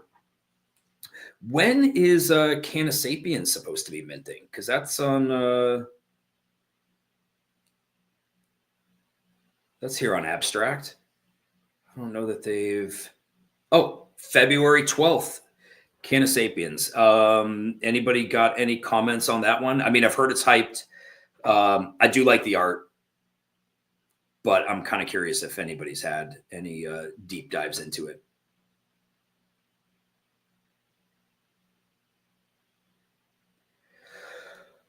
Or we just sit here and talk about aliens. Yep, let's see. Man, actually not a lot of people streaming on Abstract right now, I don't think. Oh, actually, no, there's a few. Sorry. I guess it just shows the top 3. There's actually a lot of people. Damn. Yeah, 3, 6, 9, 12, 15, 18, 21, blah, blah, blah, blah. I don't know. 30 people or so streaming. Do we get leapfrogged? Wait, pass us? No, we're 2. Vru, were you talking about Canasapiens 2X? Man, it's funny. There's been a lot of stuff where obviously the way things are right now where targets are lower. You know what I mean? Just because the current market. I think even Abstra was a little bit hyped and hasn't performed to maybe where people thought. No, that's totally I can't get it. into abstract socks. Dude, nobody's liquid. You know what I mean? Like nobody, like, and if they are, they're waiting. Like when Pengu dumped, I think that was like desperation. People were like, I'm out of everything, and that's the only place I got left where I got something that's worth something. And people like that dump the other day was brutal. It's rough out there. Well, I think there was so much liquidity that went into Trump. Then Trump launched Melania. So I think a lot of people got wrecked, right? They're buying in at 60. Dude, am I right? 60, 70 billion market cap or FDV? FDV at least, but yeah. You know, a couple days later, Melania goes. People are down at that point. That was right on the heels of Pengu. So it was like, you know, Pengu was a few weeks prior, maybe 5 weeks prior, whenever that was. People waiting for abstract. Anime comes. People were getting into whether it was elementals or beans or Azuki, and then that, you know, that kind of tanked. So I think people have been on a little bit of a series of losses, unless you got into like Vine or GigaChat or just something where you like, you know, swung your liquidity into something that popped. Yeah, I think people are down. Unless your name is Furtheron and you are shitcoining on Ronin, in which case you're probably up. Yep. Oh, Cabu. Yep. Cabu. What is that? That is on. Wait, Cabu is abstract or Barra? Cabu, I thought was on abstract. Oh, it is abstract, right? Yeah, they Cabu's were on on base, abstract. and then they switched to abstract. Yeah. Yep. That looks good too. I like them. I still think abstract's gonna come on strong. I still. Is that what happened with him? Yeah, I missed out on it. That whole process was just like neurotic. Oh, dude, they had a pre-mint yeah. thing, and then they fucked that up, and they did a second, and then there was like it was a mess. Dude, is a mess. Dude, do you follow the Monument game stuff? Sam Spratt? No. Oh, brother. Hang on. Let me okay. Yeah, chest to follow. You can just bridge using Abstract's bridge. Right from you can bridge right from mainnet. And it's super pretty easy, sure you by can the way. Bridge from base too, but I don't know about base. Maybe you can, but I'll tell you this. Okay. You can bridge right from Solana. You can connect your Phantom wallet and bridge Sol right over. And I did that. It took a second. It was like instant. That was one of the coolest things I've gotten to like bridge wise, fucking amazing. Sol to wrapped ETH or like it's a swap bridge? Yes. Yep. Sol directly to abstract ETH. Yes. So or wrapped or whatever it is. Yeah, dude, it's literally you can pick Solana and then take whatever, and it's fucking nuts. But, you know, I would go Sol to ETH. But I did that. That's how I funded to get ready for that Pengu for the Abstract universe, and again, instant. So just go on abs.xyz and use their bridge right there. It was fucking amazing. I don't remember what bridge I used. I might have bridged in MetaMask directly on mobile. I can't remember if yeah, I can't remember. Oh, we got leapfrogged. Is that what just happened? These motherfuckers. What the hell? It's okay. People got to go and check it out and poke in and see who else is doing what. That's probably a good stream, but fuck them. I got to show you, while you're still here, I have to show you a Monument game. Okay, so remember last cycle, not even last cycle, summer 23, we had the Goose NFT sale. And that $6 million sale. And right around that same time, Sam Spratt's Monument game ended up selling for like $700,000. Remember the Skull of Lucy? Yeah. The player, and dude, he's got a now third tier coming out. That's called, what is it called? I'm going to cheat and just look. Masks. These are Masks of Lucy. So it's extending out another circle. So the last one was like a 256 edition. This is now like 600 whatever edition. It's out or he's minting it? This is coming in like a week, like this week. So guys who have the player mask and the Skull of Lucy's, they're going to get one of these masks and they get a second one to give to somebody, right? Oh. So they get to extend the circle. They also can choose to not give it away and instead put it in a like public sale pool. And there'll be like a raffle to get to enter that, enter for the public sale, which is cool. Man, if you got buddies with a Skull of Lucy, you need to be in their DMs and petitioning or proposition. What you need to be begging them right now. By the way, thank you for that Pengu tip there. Begging people to give you that spot because those are going to cook. And again, so that last NFT sale, the big one, the one won $750,000. But the Skull of Lucy's, which there's 50 of them or so, those sell for like 50, 75, 100, somewhere in that ballpark. The next tier down, the player ones have gotten as high as like 6 to 9 ETH or so. Like they're very pricey. And I think they sold for just like 1.5 ETH primary sale. This new collection, 2.56 ETH for this tier. Again, it's coming up this week on Nifty Gateway. And I think to some degree they're generative as in, so Monument game, you got to like inscribe like some words on the painting, right? The digital painting and be part of like the lore of the thing. I don't know what this one is. Basically, there's like a ball, like in online, right? I don't think you're physically going somewhere, but your mask is going to evolve based on your participation in this thing, this masquerade ball, whatever it is. And all I know for sure is, hey, if you like art, it's a hell of an experience with one of the top artists in the space. It's going to do well on that side. There's so many people who want in on this. If you get that opportunity to get this on primary sale, it's a guaranteed win. It's like a guaranteed 2x. Guaranteed. And it's one of those things that even if you don't get that primary, like there might be a good play on secondary too. Like the Sam Spratt shit is just incredible. Like phenomenal artist, but the demand for getting in his ecosystem, dude, it's like nothing else. So that's got to be on people's radar for sure. That's coming up this week here. Again, Nifty Gateway. Yeah, February 4th through 6th is when like the process really starts ramping up here. Dude, I'm so sure that art meta is coming. It's funny. I was just looking up Cope Solana. Just to, yeah. It was just funny you said that. Why? Just looking at him. Oh. X copy. Oh, fuck, because art stuff. Yeah. Dude, yeah. I think those will really do well, too. By the way, Luch, or Lutch, no dark mode, I don't think, on Abstract yet. That's one of, I've been paying attention to what people request over here. Yeah, nothing yet that I've seen. Yeah, dude, what else is happening out there? More like, not ETF, but strategic reserve stuff at the state level is certainly cooking. Let's see. Yeah, I think we're like, we had the inauguration, we got the executive orders, we've got committees being formed, and I think now we're just in a little bit of a holding pattern, waiting for something maybe, I don't want to say big, but waiting for these things. Like, dude, the strategic reserve, I think if this gets passed in whatever capacity, whether it's an executive order, whether, Congress has to weigh in on it, which I'm assuming they do, that is just the catalyst that could just be absolutely bonkers. Who was it the other day that had said they were committing, was it $4 billion or $7 billion to a Bitcoin strategic reserve? It was Yeah, who was it? Let me see here. Oh, was it like it was a country? It was a country. Yeah. It's like the Czech Republic or something like that. It was their I think you're central right. bank. Yeah, I think you're right. Yep. Dude, it's going to be everywhere around the world. There's going to be, I mean, so fucking obvious, a race to accumulate Bitcoin. It's happening. And there's so few, dude. Like, we say it all the time because you have to. There's 21 million Bitcoin, and there's not even that. There's not even that much. As in, there's plenty of lost Bitcoin.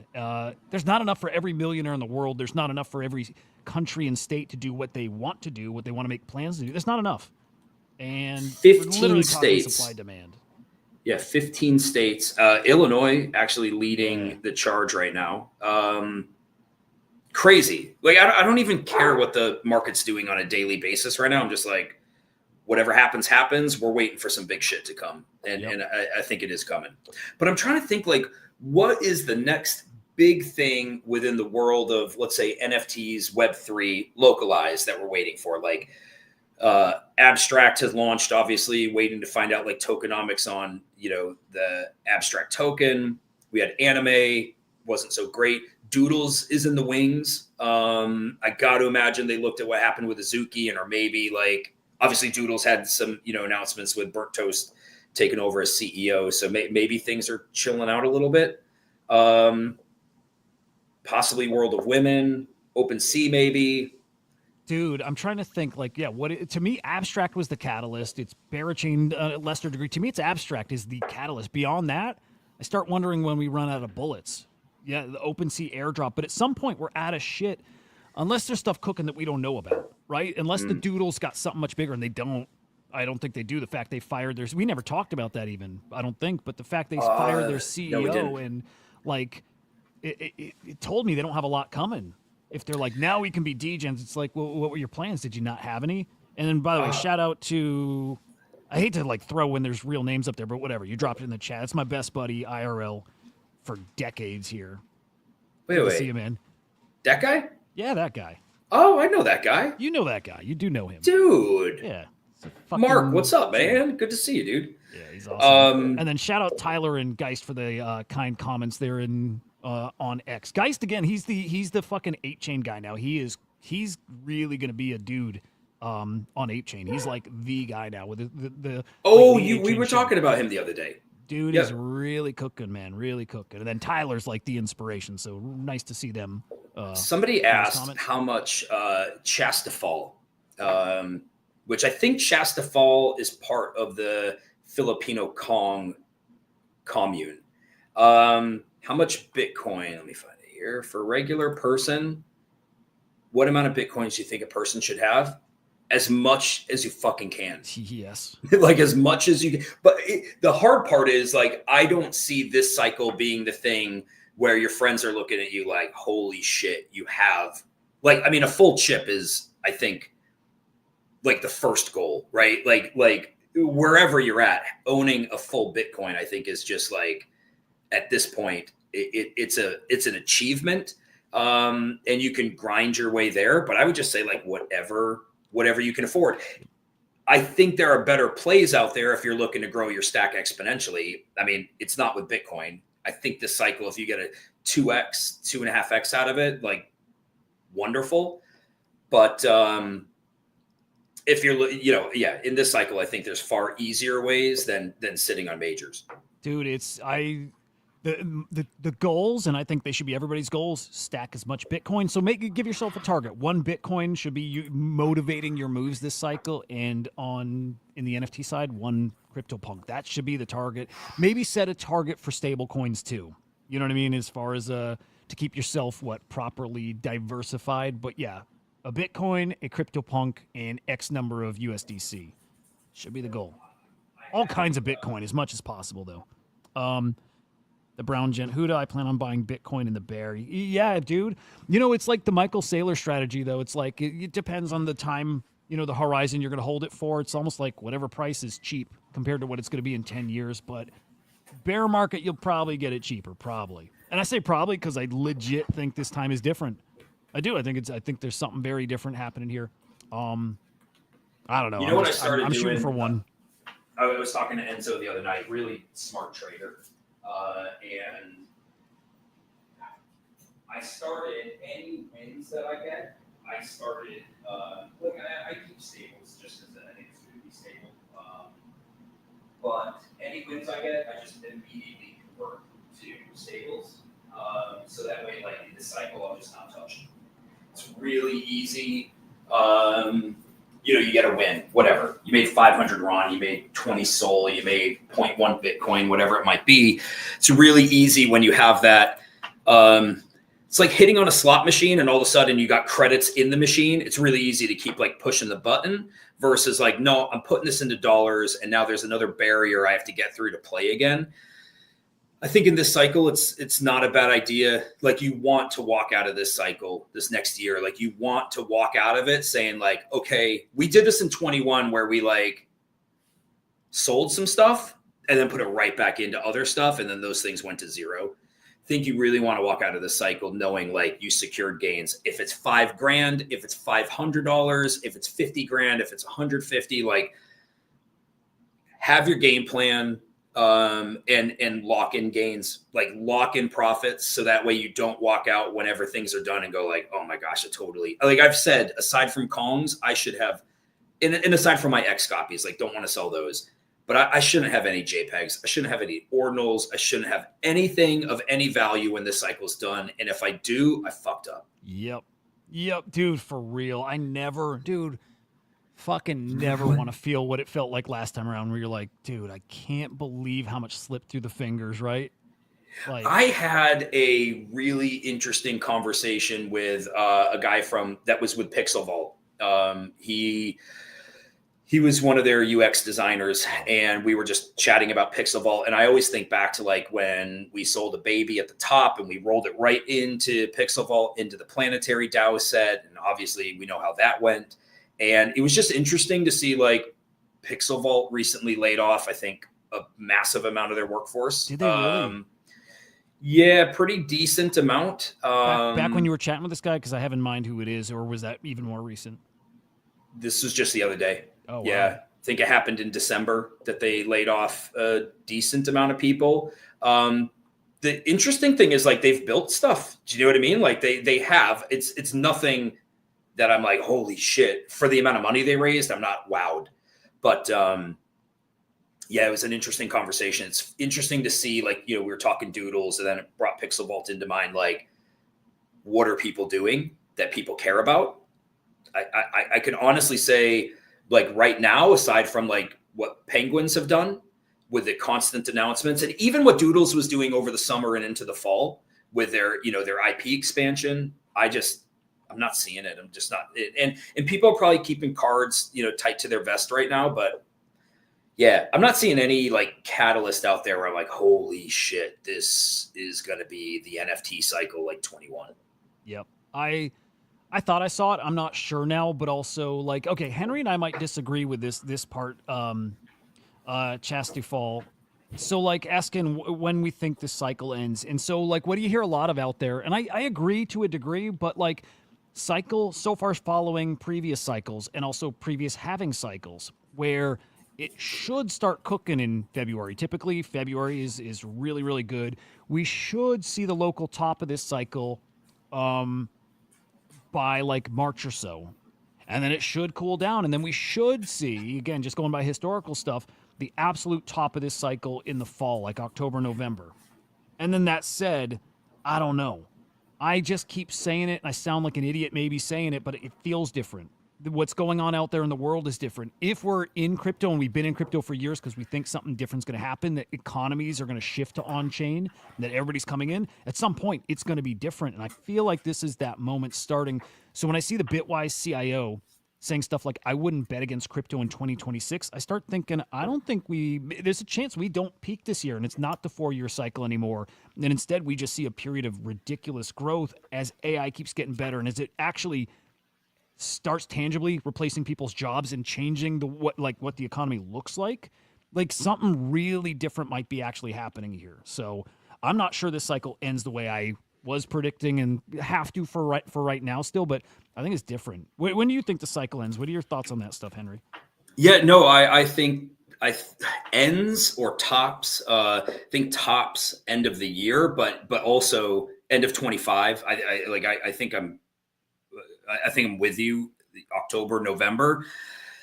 But dude, there's this variable that I just think is impossible to predict. And that variable is the most influential and most powerful person in the world is dabbling in crypto right now. And that's Donald Trump. I think that's an X factor that it could throw every chart out the window. Maybe it doesn't, but it's like it could. And it may be it may be like a slow thing to happen. And by slow, I mean, like, we may not get an announcement tomorrow that sends us, all through February and March. I just think we're in uncharted territory. Like there isn't anybody on this planet that could influence crypto more than Donald Trump right now.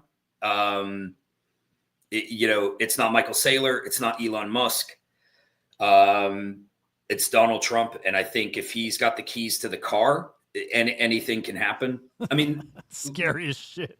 It's actually awesome.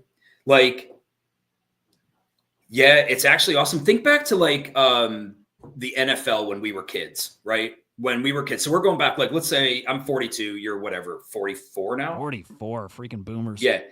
Like when we were kids, the NFL was big, right? It was big, but baseball was America's pastime. And like you would still catch games, but you didn't have games on Thursday. It was just Monday Night Football.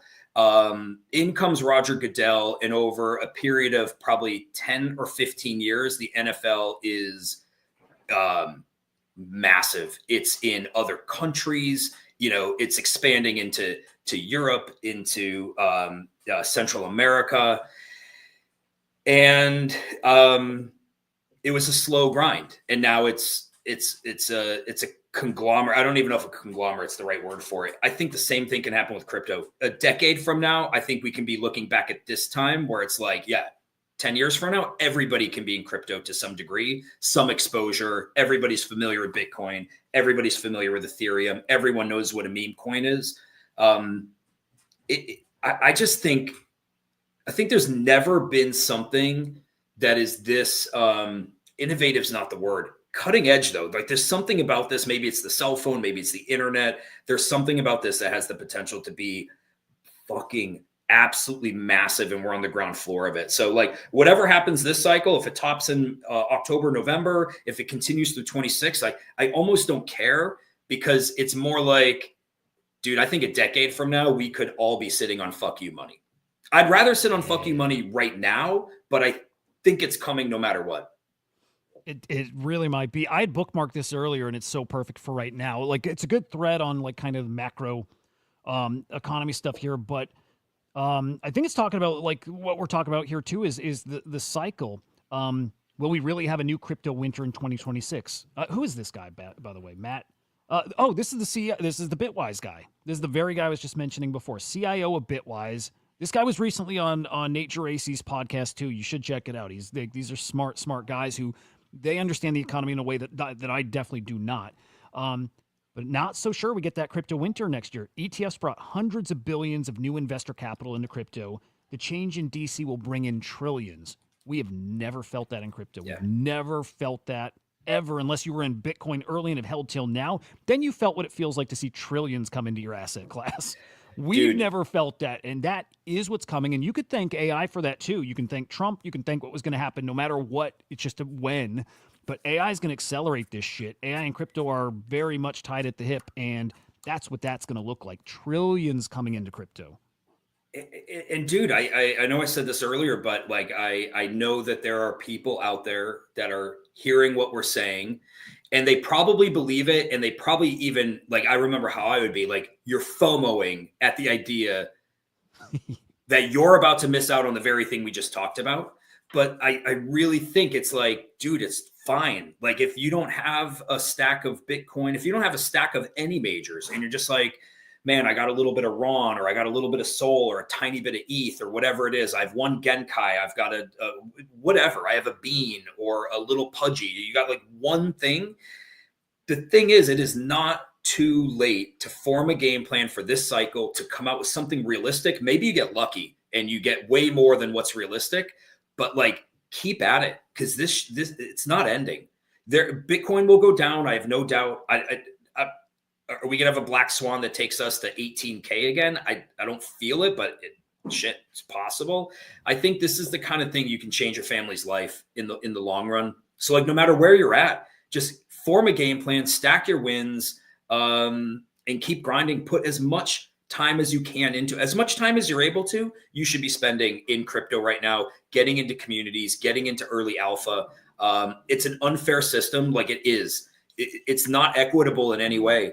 It's not just what you know, it's who you know. It makes a big difference.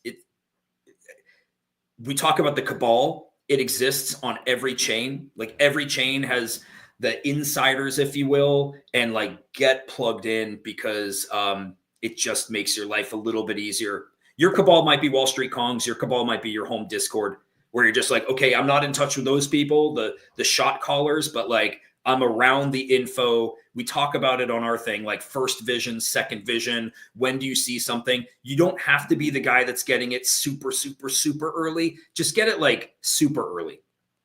It's not super, super early. Just get it super early and you can make gains and get yourself set up so that way the next cycle, because there will be another cycle, you can keep stacking.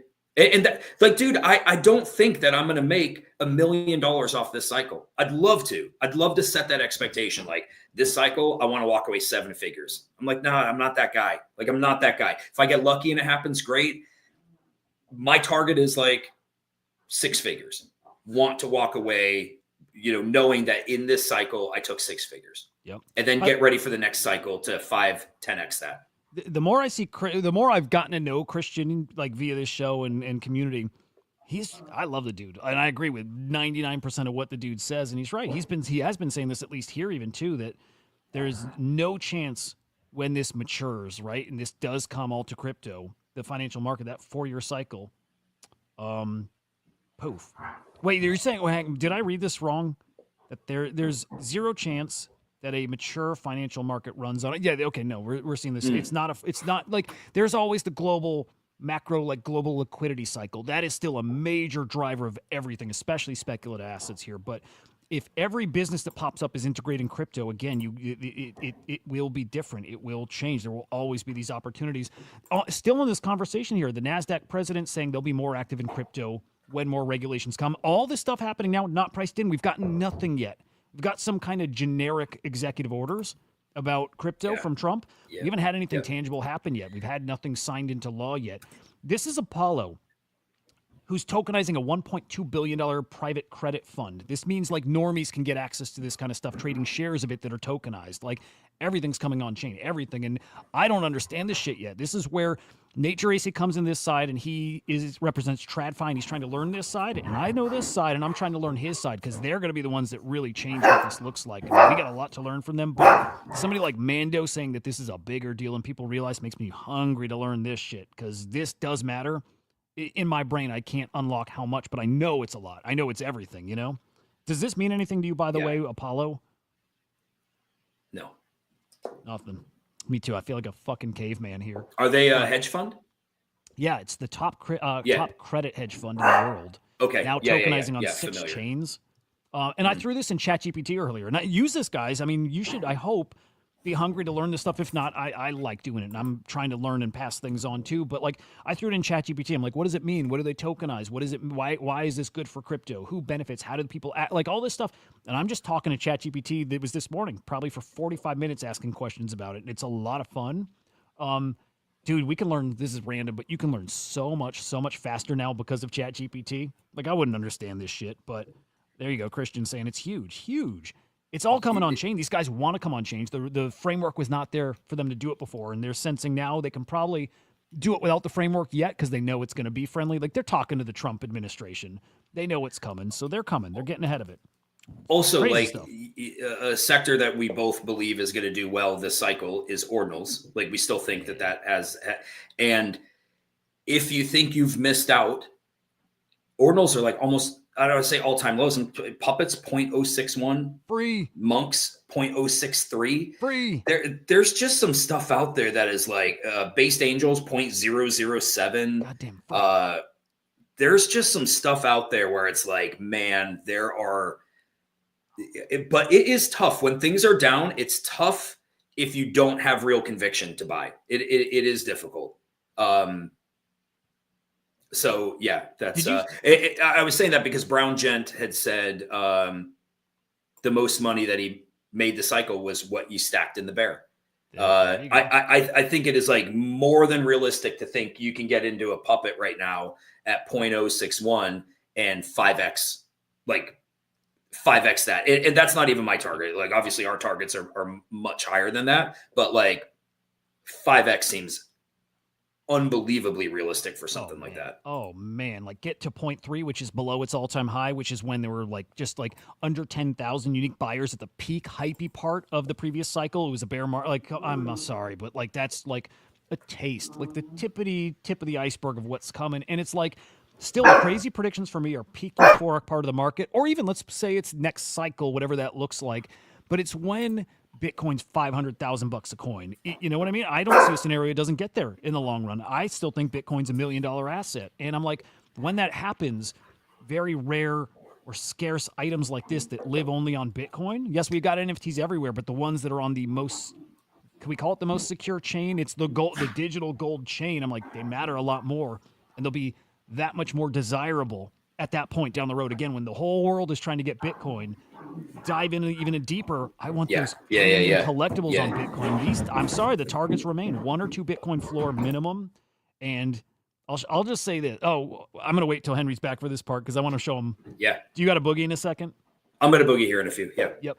I don't know if you saw my. I don't want to call him my stalker, but I've showed you this before. This guy that's reached out with some crazy tweet or crazy DMs to me. I don't. You probably remember this from months ago. Dude, yeah, the asshole guy. Yeah, and he's like he's a little scary because he's a little bit of a nut. Like this dude used to harass some friends of mine that did a show, like harass, like Are unhinged. you listening harassment. to your new little fat boy in his new account? So he's talking about the NFT live guys like Q and. Oh, this was old. Guys. Yeah. So that's the old one, and he just out of nowhere DMs me again the other day, yesterday, day before, and then he's like. Here he goes. Right at the top, why you continue to shill stuff down 90%? How's the big 4 and runes going? Let me know if you want an on-chain bet on your ridiculous price predictions. Otherwise, shut the fuck up and stay in your lane. It's a shame you decided to call me a filthy fucking poor on your stream. Maybe your bag rotation is the karma. There was a stream where I literally am just, you guys know me. I'm like, you fucking pores, you filthy fucking pores to the audience, just as a joke, right? And this guy literally is like, what did you call me? What did you fucking call? Like, it's unbelievable. Some people are like that. Some people are like out of their goddamn minds. And point there is I stand by the predictions. I think it's going to happen. I know it's not even, I think it's going to happen. I know it's going to happen. I can't see a scenario where it doesn't happen. It can't. Myself, if you're not accumulating on the Bitcoin ecosystem while everything is discounted, you don't know how to play the game. I agree. I have been waiting. I've got 2 nodes and a puppet, obviously a quantum cat. And,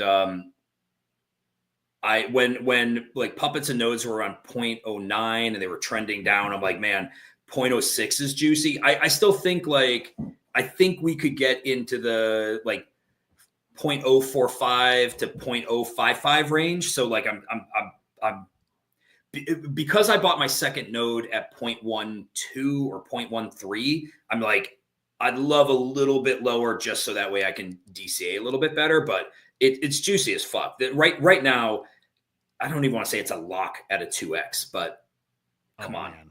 I mean, it's right. It's a lock at 2x. It is. They got to, so puppets got to 0.4 or 0.5. Node monks got to 0.9. No, they were higher. Weren't they like 0.6? 6 even? Yeah. I think you're right with puppets. Yep. And nodes were like 0.9. 0.9. And again, this is the stuff puppets I really look at. 0.7. Did puppets maybe get to 0.7? Let's peek. And I stare, guys, at the numbers. It's just what I do. At CryptoSlam, I'm always looking at numbers. I look at buyers, sellers in the ecosystem, and when they hit that point, man, I'm telling you, a third, maybe a half of the number of buyer sellers that we ever saw on ETH all-time high, like it's not even close. It's so few people in the ecosystem. Yeah. And they're hitting those kind of prices.